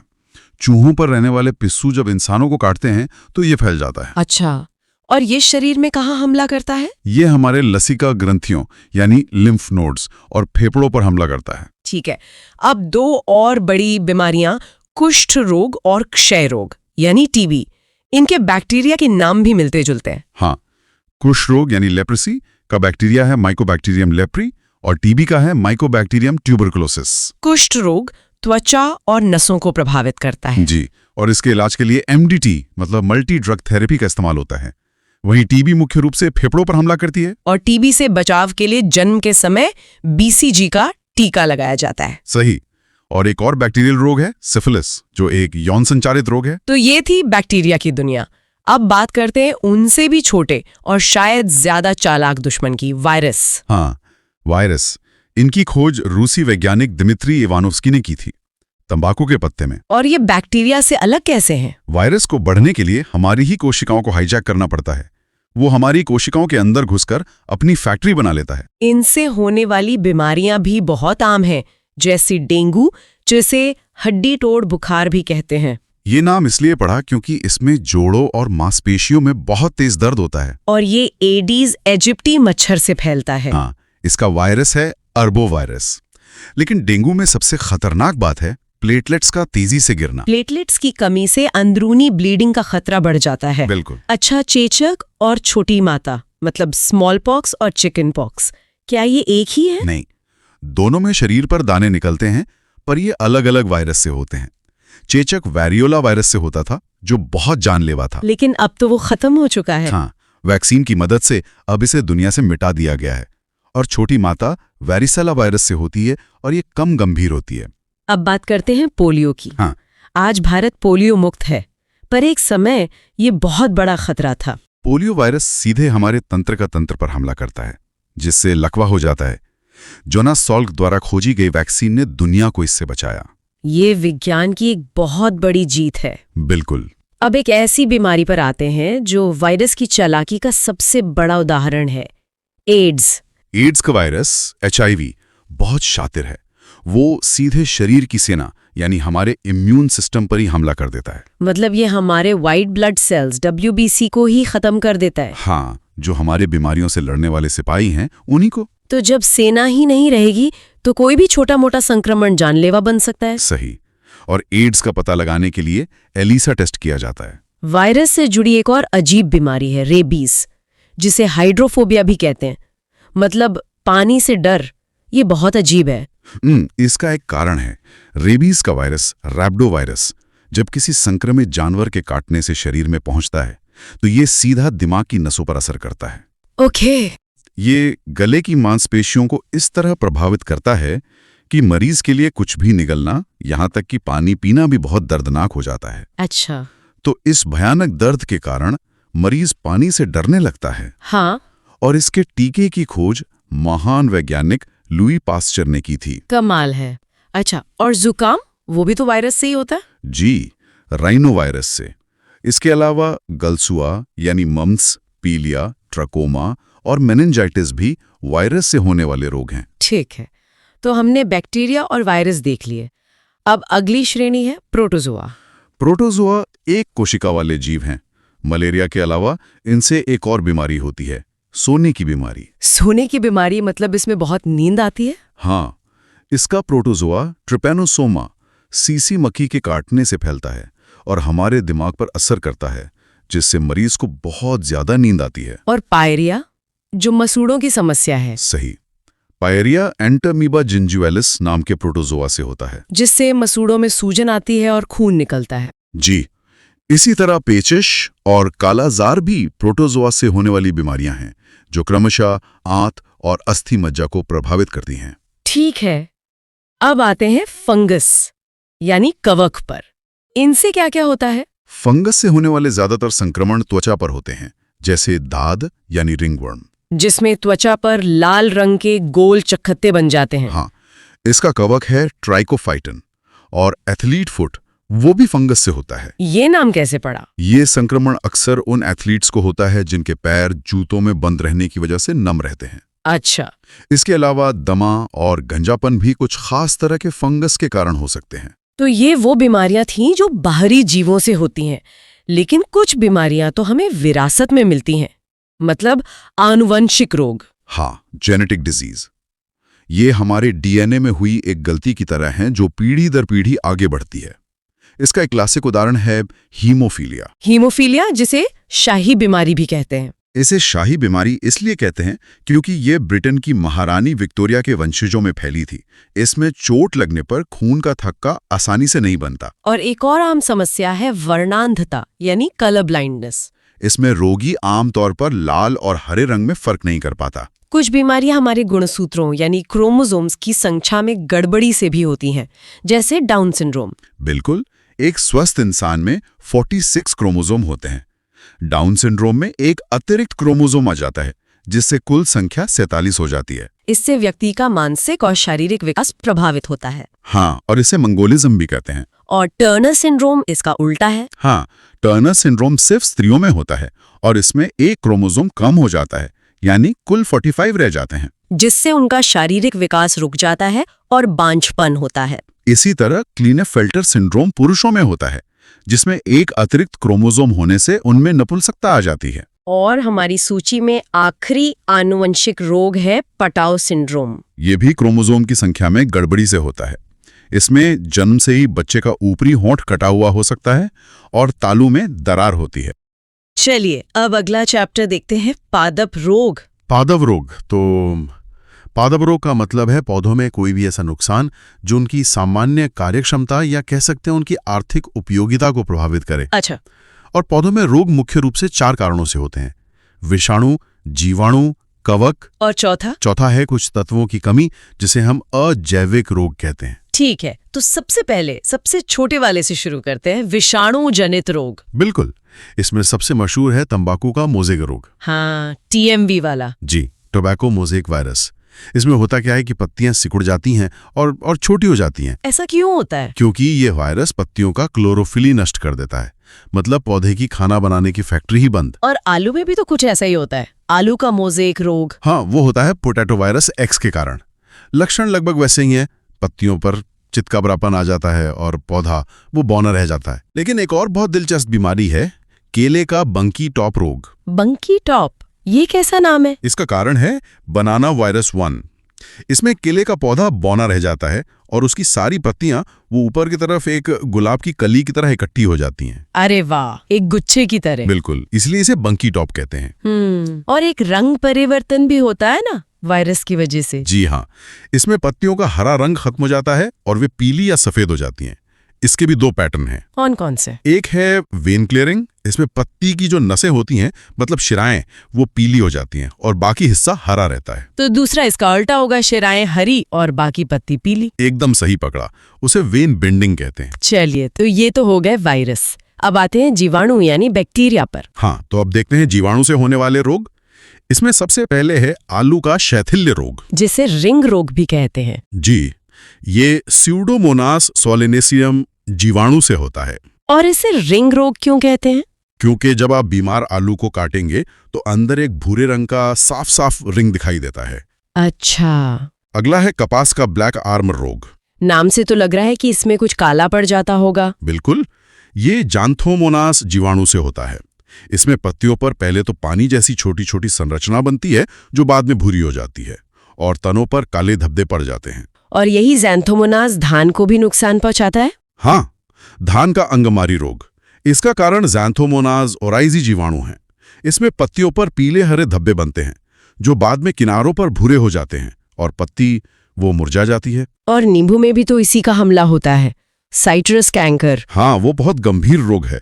वो ज़ैंथोमोनास सिट्री के कारण होता है। मैंने देखा है इसमें फलों पर बहुत भद्दे दाग पड़ जाते हैं। सिर्फ फलों पर नहीं, इससे नींबू के फल, पत्तियां और यहाँ तक कि शाखाओं पर भी भूरे उभरे हुए दाग बन जाते हैं। ठीक है। और एक है गेहूं का टुंडू रोग। हाँ, ये कॉरिमोबैक्टीरियम ट्रिटिकी जीवाणु से होता है। इसमें क्या होता है? इसमें पत्तियों का निचला भाग मुड़ जाता है, पर इसकी असली पहचान है गेहूं की बालियों से एक पीला चिपचिपा पदार्थ निकलता है। चिपचिपा पदार्थ? जी, और यही पदार्थ उन्हें नष्ट कर देता है, दाने बन ही नहीं पाते। तो पौधों में ज्यादातर बीमारियां तो शायद कवक यानी फंगस से होती है ना? बिल्कुल सही, सबसे बड़ा गिरोह इन्हीं का है। तो चलिए इनके कुछ कारनामे देखते हैं। आलू का वाट रोग। हाँ, ये सिंकाइट्रियम एंडोबायोटिकम नाम के कवक से होता है। वाट मतलब? मस्सा। अच्छा, तो इसमें आलू के ऊपर मस्से जैसी गांठें बन जाती हैं? बिल्कुल, काली मस्से जैसी गांठें। लेकिन आलू की इससे भी खतरनाक बीमारी है, उत्तर भावी अंगमारी, जिसे लेट ब्लाइट कहते हैं। हाँ, लेट ब्लाइट। ये फाइटोप्थोरा इन्फेस्टेंस कवक से होता है।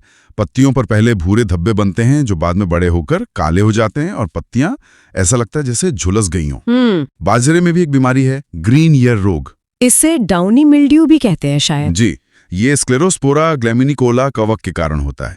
इसमें बाजरे की बालियों में दानों की जगह हरे रेशे निकल आते हैं और फिर बाद में यही रेशे काले चूर्ण में बदल जाते हैं, फसल पूरी बर्बाद। और गन्ने का लाल सड़न रोग तो बहुत आम है। हाँ, ये कोलेटोट्राइकम फल्किटम कवक से होता है। इसमें गन्ने को चीरने पर लाल धारियां दिखती हैं। जी, और उससे शराब जैसी एक खास गंध भी आती है। 1 मिनट, शराब जैसी गंध? मतलब ये फंगस अंदर फर्मेंटेशन कर रहा है? बिल्कुल, वो गन्ने के शुगर को सड़ा देता है। अच्छा, अब वो बीमारी जो परीक्षाओं में बहुत आती है, मूंगफली का टिक्का रोग। हाँ, ये सर्कोस्पोरा पर्सोनेटा कवक से होता है। टिक्का क्यों? क्योंकि इसमें मूंगफली की पत्तियों की दोनों सतहों पर गोल गोल धब्बे बन जाते हैं बिल्कुल टीके जैसे। और गेहूं में रस्ट यानी किट्टू रोग। वो पक्सीन या ग्रिमिनस टीटी की कवक से होता है। बहुत बड़ा खतरा है ये। इसमें गेहूं की पत्तियों और तनों पर लोहे की जंग की तरह लाल भूरे धब्बे बन जाते हैं। अच्छा, और गेहूं का ढीला कंड लूज स्मट? वो होता है अस्टिलागो न्यूडा ट्रीटी की कवक से। इसमें गेहूं की बालियां वो पूरी तरह काले पाउडर जैसे पदार्थ से भर जाती हैं। मतलब दानों की जगह सिर्फ काला पाउडर? हाँ, बिल्कुल राख जैसा। बाप रे, तो ये तो सब बाहरी दुश्मन हो गए।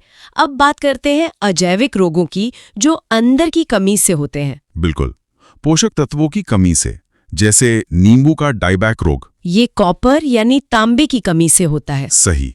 और आंवले में आंतरिक निक्रोसिस।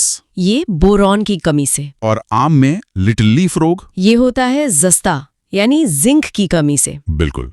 अब एक बहुत महत्वपूर्ण है मटर में मार्श रोग। ये मैंगनीज की कमी से होता है। हाँ, और एक और महत्वपूर्ण है धान में खैरा रोग। ये भी तो जस्ता यानी जिंक की कमी से ही होता है। जी हाँ। और फूल गोभी में विपटेल रोग। वो मोलिब्डेनम की कमी से होता है। अच्छा, और चुकंदर में हार्ट रोट? वो बोरॉन की कमी से होता है। और एक और है फूल गोभी में ब्राउनिंग रोग। वो भी बोरॉन की कमी के कारण होता है। और आखिरी आलू का ब्लैक हार्ट रोग। ये तो बहुत दिलचस्प लगता है। हाँ, क्योंकि ये किसी तत्व की कमी से नहीं होता। तो फिर? ये भंडारण के समय मतलब स्टोरेज में ऑक्सीजन की कमी के कारण होता है। मतलब अगर आलू को ठीक से हवा न मिले? हाँ, तो उसका अंदर का हिस्सा, उसका दिल गलकर काला पड़ जाता है। तो चलिए अब अगला चैप्टर देखते हैं, आनुवंशिकी यानी जेनेटिक्स। जेनेटिक्स मतलब ये एक ऐसा विज्ञान है जो बताता है कि हम जो हैं वो क्यों हैं। बिल्कुल, एक तरह से ये जीनों का विज्ञान है। ये बताता है कि जो गुण है वो एक पीढ़ी से दूसरी पीढ़ी में कैसे ट्रांसफर होते हैं। अच्छा। और इसके अंदर हम मुख्य रूप से दो चीजें पढ़ते हैं।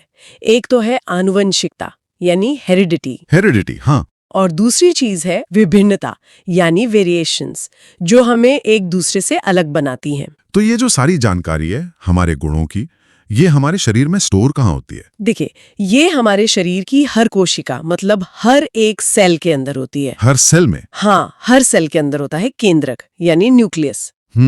और उस न्यूक्लियस के अंदर होते हैं गुणसूत्र, जिन्हें हम क्रोमोसोम कहते हैं। अच्छा, क्रोमोसोम के अंदर? हाँ, और क्रोमोसोम के अंदर होता है डीएनए, और डीएनए की बनावट में ही जीन पाए जाते हैं। तो असल में जीन ही वो यूनिट है। बिल्कुल, यही जीन है जो सारी आनुवांशिक जानकारी को अगली पीढ़ी तक पहुंचाते हैं। ठीक है, तो अब कुछ जरूरी जो फैक्ट्स हैं या खोज हैं उन पर बात करते हैं। हाँ, जैसे जो जेनेटिक्स शब्द है, इसका सबसे पहला प्रयोग 1905 में वॉटसन ने किया था। अच्छा, वॉटसन ने।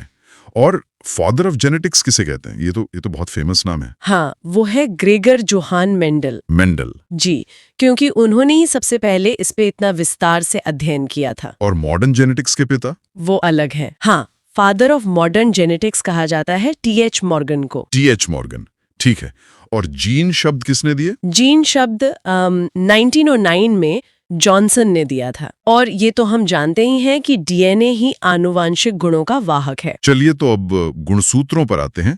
मनुष्यों में इनकी व्यवस्था कैसी होती है? एक सामान्य मनुष्य में 46 गुणसूत्र होते हैं। 46? हाँ, जो 23 जोड़ों में मतलब 23 पेयर्स में होते हैं। अच्छा। इनमें से जो 44 गुणसूत्र हैं यानी 22 जोड़े, हाँ। वो कहलाते हैं ऑटोसोम। ऑटोसोम।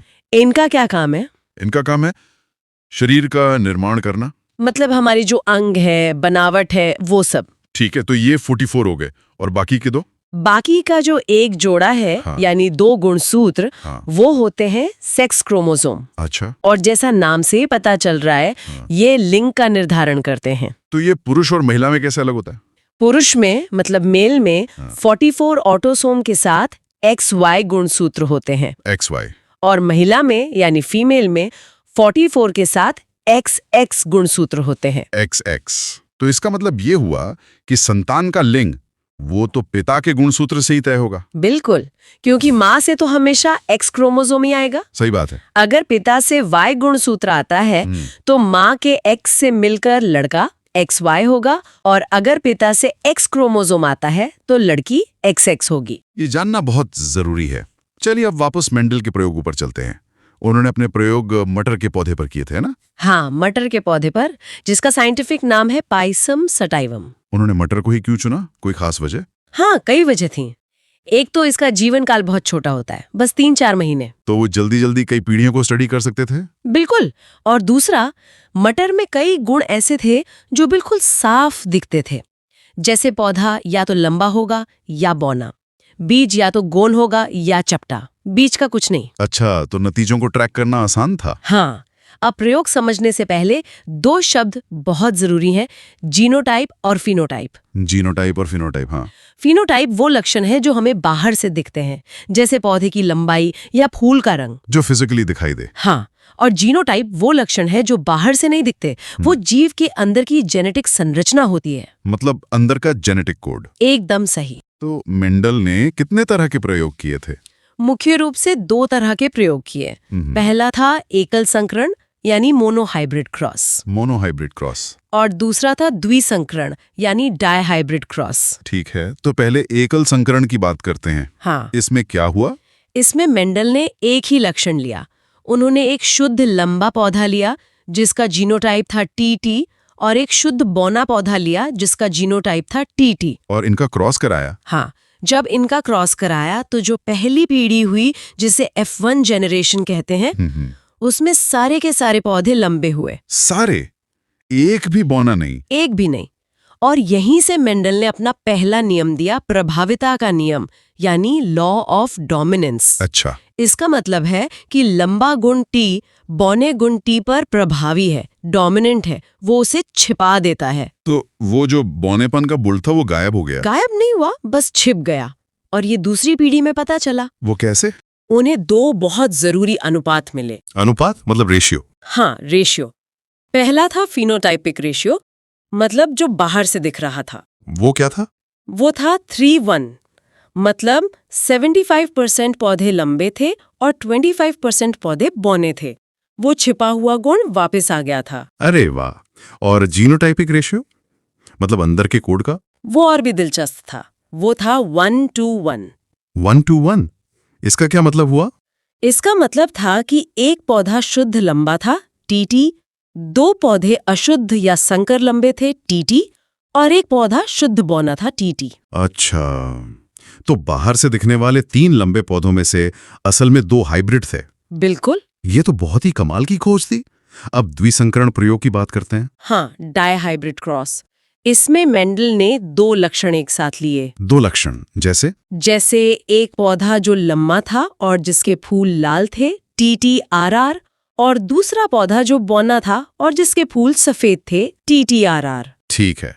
तो पहली पीढ़ी F1 में सारे पौधे लंबे और लाल फूल वाले हुए। क्योंकि ये दोनों गुण प्रभावी थे, डोमिनेंट थे। एकदम सही। लेकिन असली कहानी तो F2 पीढ़ी में सामने आई, जब F1 पीढ़ी का आपस में क्रॉस कराया गया। तो उसमें क्या अनुपात निकला? उसमें 16 तरह के कॉम्बिनेशन बने और फिनोटाइपिक अनुपात निकला 9:3:3:1। 9:3:3:1। ये तो काफी जटिल है। हाँ, लेकिन ये बहुत महत्वपूर्ण था। इसका मतलब था 9 पौधे लंबे और लाल फूल वाले थे, 3 पौधे लंबे और सफेद फूल वाले। अच्छा, एक नया कॉम्बिनेशन। हाँ, 3 पौधे बौने और लाल फूल वाले, ये भी नया था। और आखिर का एक? और सिर्फ एक पौधा बौना और सफेद फूल वाला था। तो इसका जीनोटाइपिक अनुपात तो और भी मुश्किल होगा। हाँ, वो बहुत जटिल है। 1:1:4:2:1:1। उसे याद रखने की जरूरत नहीं। ठीक है, तो इन सभी प्रयोगों के आधार पर मेंडल ने अपने 3 मुख्य नियम दिए हैं ना? जी, 3 नियम। पहला तो हमने देख लिया, प्रभाविता का नियम। हाँ, लॉ ऑफ डोमिनेंस, कि जब 2 अलग लक्षणों का क्रॉस होता है तो पहली पीढ़ी में सिर्फ प्रभावी लक्षण ही दिखता है। और दूसरा नियम? दूसरा नियम है पृथक्करण का नियम, यानी लॉ ऑफ सेग्रीगेशन। इसका क्या मतलब है? इसका मतलब है कि जब युग्मक यानी गैमीट बनते हैं तो हर लक्षण के जीन यानी एलील्स एक दूसरे से अलग हो जाते हैं। अच्छा। इसीलिए इसे युग्मकों की शुद्धता का नियम भी कहते हैं। हर गैमीट अपने आप में प्योर होता है। और तीसरा नियम जो डाइहाइब्रिड क्रॉस से निकला, वो है स्वतंत्र अपव्यूहन का नियम, यानी law of independent assortment. Independent assortment? हाँ, इसका मतलब है कि जब दो या ज्यादा लक्षणों की वंशानुगति एक साथ होती है तो एक लक्षण की वंशानुगति दूसरे को प्रभावित नहीं करती। मतलब वो एक दूसरे से स्वतंत्र है। बिल्कुल, वे स्वतंत्र रूप से अगली पीढ़ी में जाते हैं। जैसे पौधे की लंबाई का उसके फूल के रंग से कोई लेना देना नहीं है। तो चलिए अब अगला चैप्टर देखते हैं, जैव विकास। बिल्कुल, एवोल्यूशन। और ये एक ऐसा टॉपिक है जो मतलब हमेशा से ही बहुत दिलचस्प रहा है। हाँ, कि आखिर हम यहाँ तक पहुंचे कैसे, जीवन की शुरुआत कैसे हुई और फिर उससे इतने अलग अलग तरह के जीव कैसे बन गए। सही बात है। और ये कहानी को एक दिन में नहीं लिखी गई, मतलब सदियों से लोग इसे समझने की कोशिश कर रहे हैं। और शुरुआत के जो आइडियाज थे वो तो आज सुनने में बड़े अजीब लगते हैं। हाँ, जैसे वो विशेष सृजन का सिद्धांत, थ्योरी ऑफ स्पेशल क्रिएशन। हाँ, कि किसी एक सर्वशक्तिमान शक्ति ने सब कुछ जैसा है वैसा ही बना दिया और इसमें कोई सवाल नहीं, बस मान लो। बिल्कुल, ये एक तरह से आस्था पे आधारित बात थी। लेकिन फिर लोगों ने सवाल पूछने शुरू किए और वहीं से एक और थ्योरी आई, अजीवात जीवोत्पत्ति। एबायोजेनेसिस, ये नाम ही बड़ा टेक्निकल है। मतलब क्या था इसका? इसका मतलब बहुत सीधा था कि जीवन निर्जीव चीजों से, मतलब नॉन लिविंग थिंग्स से अपने आप पैदा हो जाता है। क्या? कैसे? जैसे कीचड़ से मेंढक? एकदम सही पकड़ा। लोगों को यही लगता था। वो देखते थे कि अरे कीचड़ में अचानक मेंढक आ गए तो वो कीचड़ से ही बने होंगे। एक वैज्ञानिक थे वॉन हेलमुंट। ओह हाँ, उन्होंने तो चूहे बनाने की रेसिपी दी थी, है ना? हाँ बिल्कुल। उनका दावा था कि अगर एक पसीने से भीगी कमीज को गेहूं के साथ रख दो तो बस 21 दिन में चूहे अपने आप पैदा हो जाएंगे। क्या बात है। जबकि असल में चूहे तो बस वहां आ जाते होंगे। वही तो। पर उस वक्त ये एक सीरियस साइंटिफिक दावा था। तो फिर इस आइडिया को चुनौती कैसे मिली? इसे चुनौती दी जीवात जीवोत्पत्ति यानी बायोजेनेसिस के सिद्धांत ने, जिसका फंडा बहुत सिंपल था कि जीवन से ही आता है। बिल्कुल, life comes from pre existing life. लेकिन सिर्फ कहना काफी नहीं था, इसे साबित करना था। और यहीं पर वो मशहूर एक्सपेरिमेंट आता है, लुई पास्चर का। हाँ, उनका शानदार स्वॉन नेक फ्लास्क एक्सपेरिमेंट। उन्होंने जो किया उसने इस बहस को हमेशा के लिए खत्म कर दिया। क्या था वो प्रयोग, थोड़ा बताइए। और उसे खूब उबाला ताकि सारे बैक्टीरिया मर जाएं। अब फ्लास्क की मुड़ी हुई गर्दन की वजह से हवा तो अंदर आ सकती थी, लेकिन हवा में जो धूल और बैक्टीरिया थे वो उस मोड़ में ही अटक जाते थे। अच्छा, तो घोल तक पहुंच ही नहीं पाते थे? नहीं पहुंच पाते थे। और नतीजा, वो घोल महीनों तक एकदम साफ रहा, कोई जीवन नहीं पनपा। और फिर उन्होंने वो गर्दन तोड़ दी होगी। एकदम सही। जैसे ही गर्दन तोड़ी, बैक्टीरिया सीधे घोल में गिरे और कुछ ही घंटों में बूम, पूरा घोल धुंधला हो गया। तो ये साबित हो गया कि जीवन हवा में मौजूद बैक्टीरिया से आया, घोल से अपने आप पैदा नहीं हुआ। बिल्कुल। पर इसने एक और बड़ा सवाल खड़ा कर दिया कि वो पहला जीवन कहाँ से आया? एग्जैक्टली। और इसका एक ज्यादा साइंटिफिक जवाब देने की कोशिश की रूस के एआई ओपेरिन ने अपनी किताब दी ओरिजिन ऑफ लाइफ में। हाँ, उन्होंने कहा कि जवाब किसी चमत्कार में नहीं, बल्कि पृथ्वी की शुरुआती केमिस्ट्री में है। मतलब जो उस समय गैसें थीं और जो माहौल था। बिल्कुल। उन्होंने कहा कि सोचो, अरबों साल पहले पृथ्वी पर ऑक्सीजन नहीं थी, मीथेन, अमोनिया जैसी गैसें थीं, बहुत ज्यादा गर्मी, बिजली कड़कना, यूवी किरणें। तो इन सब गैसों और एनर्जी के रिएक्शन से? हाँ, इन सब के फिजिकल केमिकल रिएक्शन से पहले पानी बना और फिर पानी में जीवन के सबसे पहले बिल्डिंग ब्लॉक्स बने और धीरे धीरे पहली कोशिका। ये ज्यादा लॉजिकल लगता है। अच्छा, तो एक कोशिका बन गई, लेकिन उससे जिराफ और हाथी और हम इंसान कैसे बने? यहीं पर लेमार्क आते हैं। हाँ, जीन बैप्टिस्ट डी लैमार्क वो पहले थे जिन्होंने विकास की एक पूरी थ्योरी दी अपनी किताब फिलोसोफिक जूलॉजी में। उनके 4 मुख्य बिंदु थे, है ना? पहला था नई आवश्यकताएं। सही। मतलब जब माहौल बदलता है तो जीवों को नई जरूरतें महसूस होती हैं, जैसे जिराफ को ऊंचे पेड़ों की पत्तियां खाने की जरूरत। ठीक है, जरूरत महसूस हुई। फिर दूसरा पॉइंट, अंगों का उपयोग और अनुपयोग। हाँ, कि जिन अंगों का ज्यादा इस्तेमाल करो वो विकसित हो जाएंगे और जिनका नहीं करोगे वो गायब हो जाएंगे। बिल्कुल। जैसे जिराफ ने गर्दन का इस्तेमाल किया तो वो लंबी हो गई और सांपों ने पैरों का नहीं किया तो वो गायब हो गए। उनका यही मानना था। पर उनका जो सबसे मुख्य और विवादास्पद पॉइंट था वो तीसरा था, उपार्जित लक्षणों की वंशागति। हाँ, कि जो गुण आप अपनी जिंदगी में हासिल करते हो वो सीधे आपके बच्चों में चला जाता है। और फिर चौथा पॉइंट था कि इन्हीं गुणों के इकट्ठा होने से नई जाति बन जाती है। बिल्कुल, पर इस तीसरे पॉइंट की बहुत आलोचना हुई। हाँ, क्योंकि ये तो सही नहीं लगता। मतलब अगर मैं जिम जाके बॉडी बना लूं तो मेरा बच्चा बॉडी बिल्डर पैदा नहीं होगा। बिल्कुल नहीं। और इसे गलत साबित किया वीजमैन ने। उन्होंने 21 पीढ़ियों तक चूहों की पूंछ काटी। 21 पीढ़ियों तक? हाँ, पर 22वीं पीढ़ी भी पूंछ के साथ ही पैदा हुई। इससे लेमार्क की थ्योरी का ये हिस्सा पूरी तरह खारिज हो गया। तो लेमार्क के बाद आए असली गेम चेंजर, चार्ल्स डार्विन। हाँ, चार्ल्स डार्विन। वो बीगल जहाज पर निकले और दुनिया घूमकर जो देखा उसने सब कुछ बदल दिया। उन्होंने दिया प्राकृतिक वर्ण यानी नेचुरल सिलेक्शन का सिद्धांत। बिल्कुल। उनकी किताब ओरिजिन ऑफ स्पीशीज के जो पॉइंट्स हैं वो आज भी विकास को समझने का आधार हैं। पहला पॉइंट तो था संतान उत्पत्ति की प्रचुर क्षमता, मतलब हर जीव जरूरत से ज्यादा बच्चे पैदा करता है। हाँ, एक मछली लाखों अंडे देती है पर वो सब जिंदा नहीं रहते। क्यों? क्योंकि यहीं से शुरू होता है दूसरा पॉइंट, जीवन संघर्ष। स्ट्रगल फॉर एग्जिस्टेंस, भोजन के लिए, जगह के लिए, सुरक्षा के लिए। बिल्कुल। और इस संघर्ष में कौन बचेगा? यहीं आता है तीसरा और सबसे जरूरी पॉइंट, योग्यतम की उत्तरजीविता। Survival of the fittest. और यहाँ फिट का मतलब सबसे ताकतवर नहीं है। नहीं, बिल्कुल नहीं। फिट का मतलब है जो अपने माहौल के सबसे अनुकूल हो, जो बेस्ट एडेप्टेड हो। लेकिन एक ही परिवार के बच्चों में से कोई ज्यादा फिट कैसे हो सकता है? वो तो एक जैसे ही होते हैं। यही डार्विन का चौथा पॉइंट आता है, विविधता यानी वेरिएशन।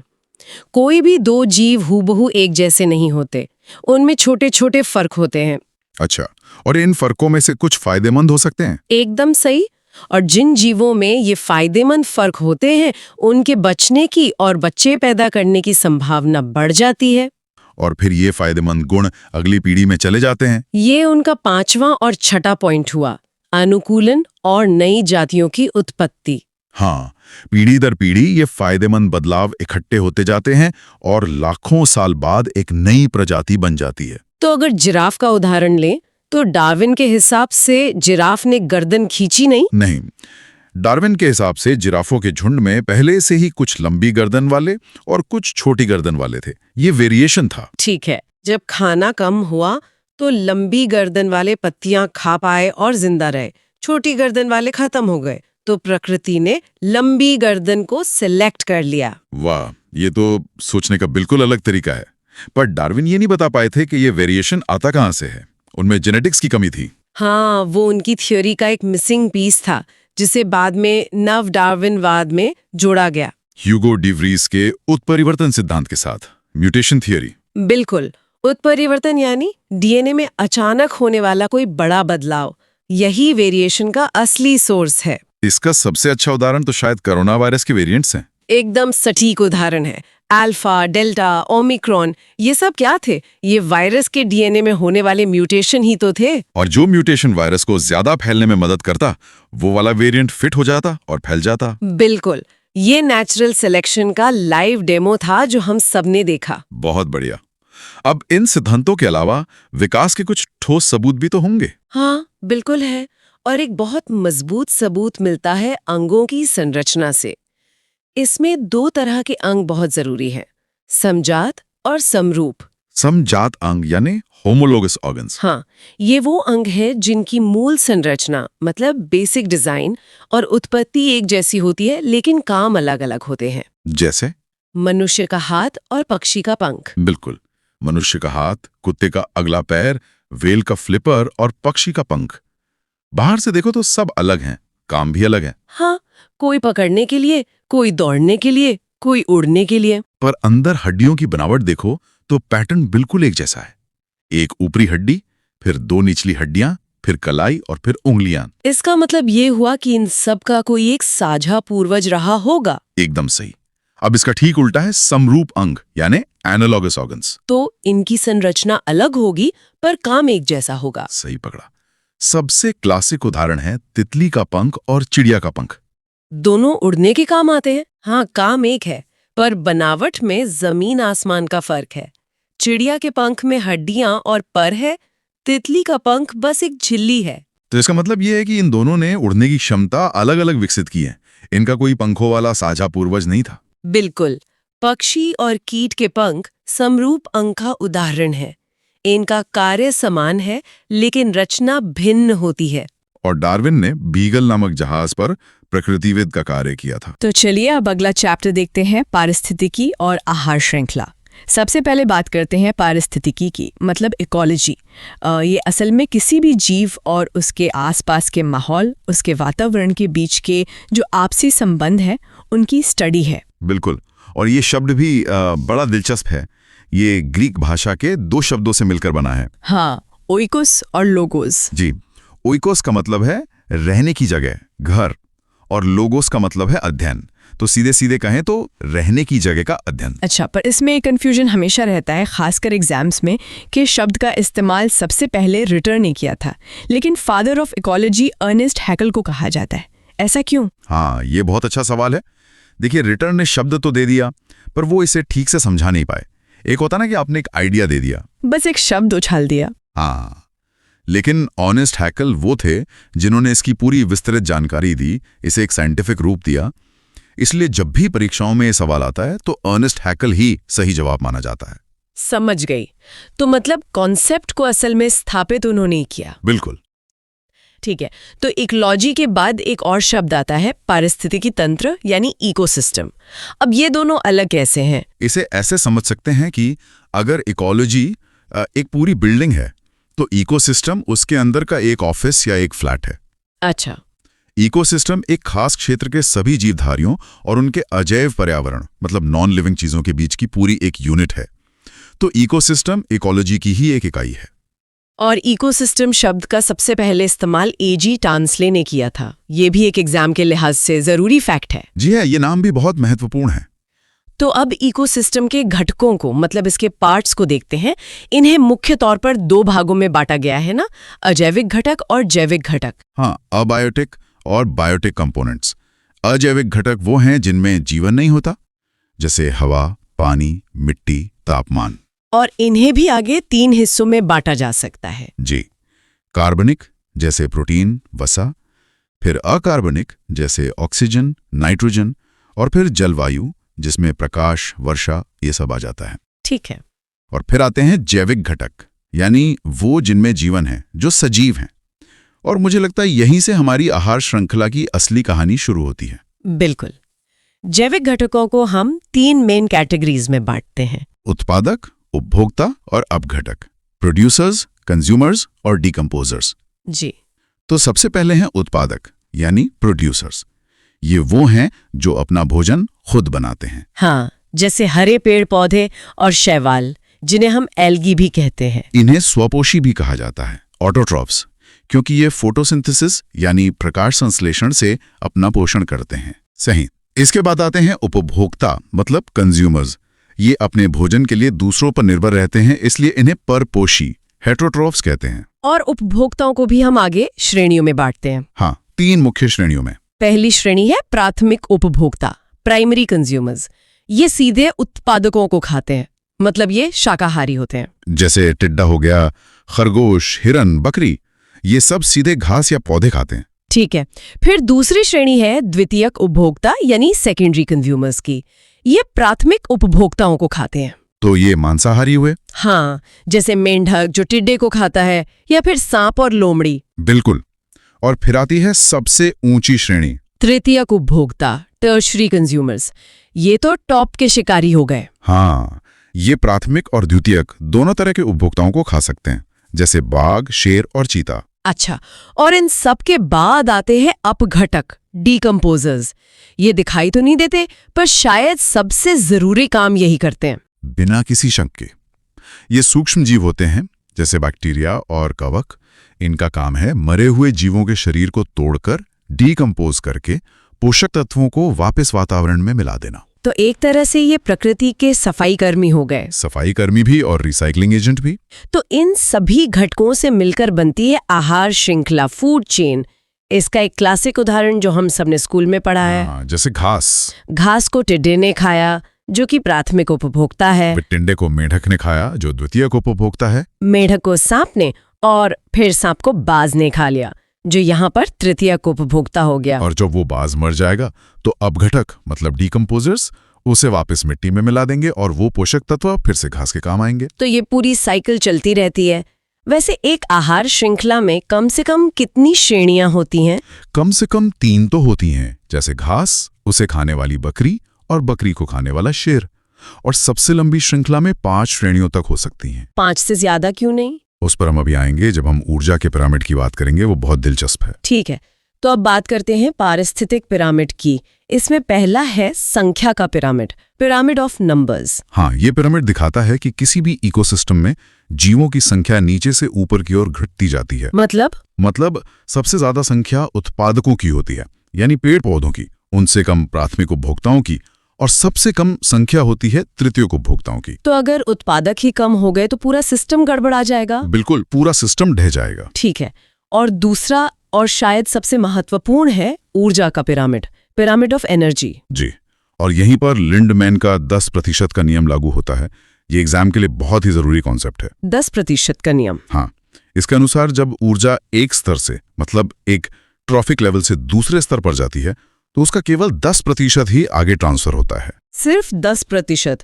तो बाकी 90% ऊर्जा का क्या होता है? बाकी 90% ऊर्जा उसी जीव के अपने कामों में, जैसे सांस लेने में, चलने फिरने में, गर्मी पैदा करने में खत्म हो जाती है।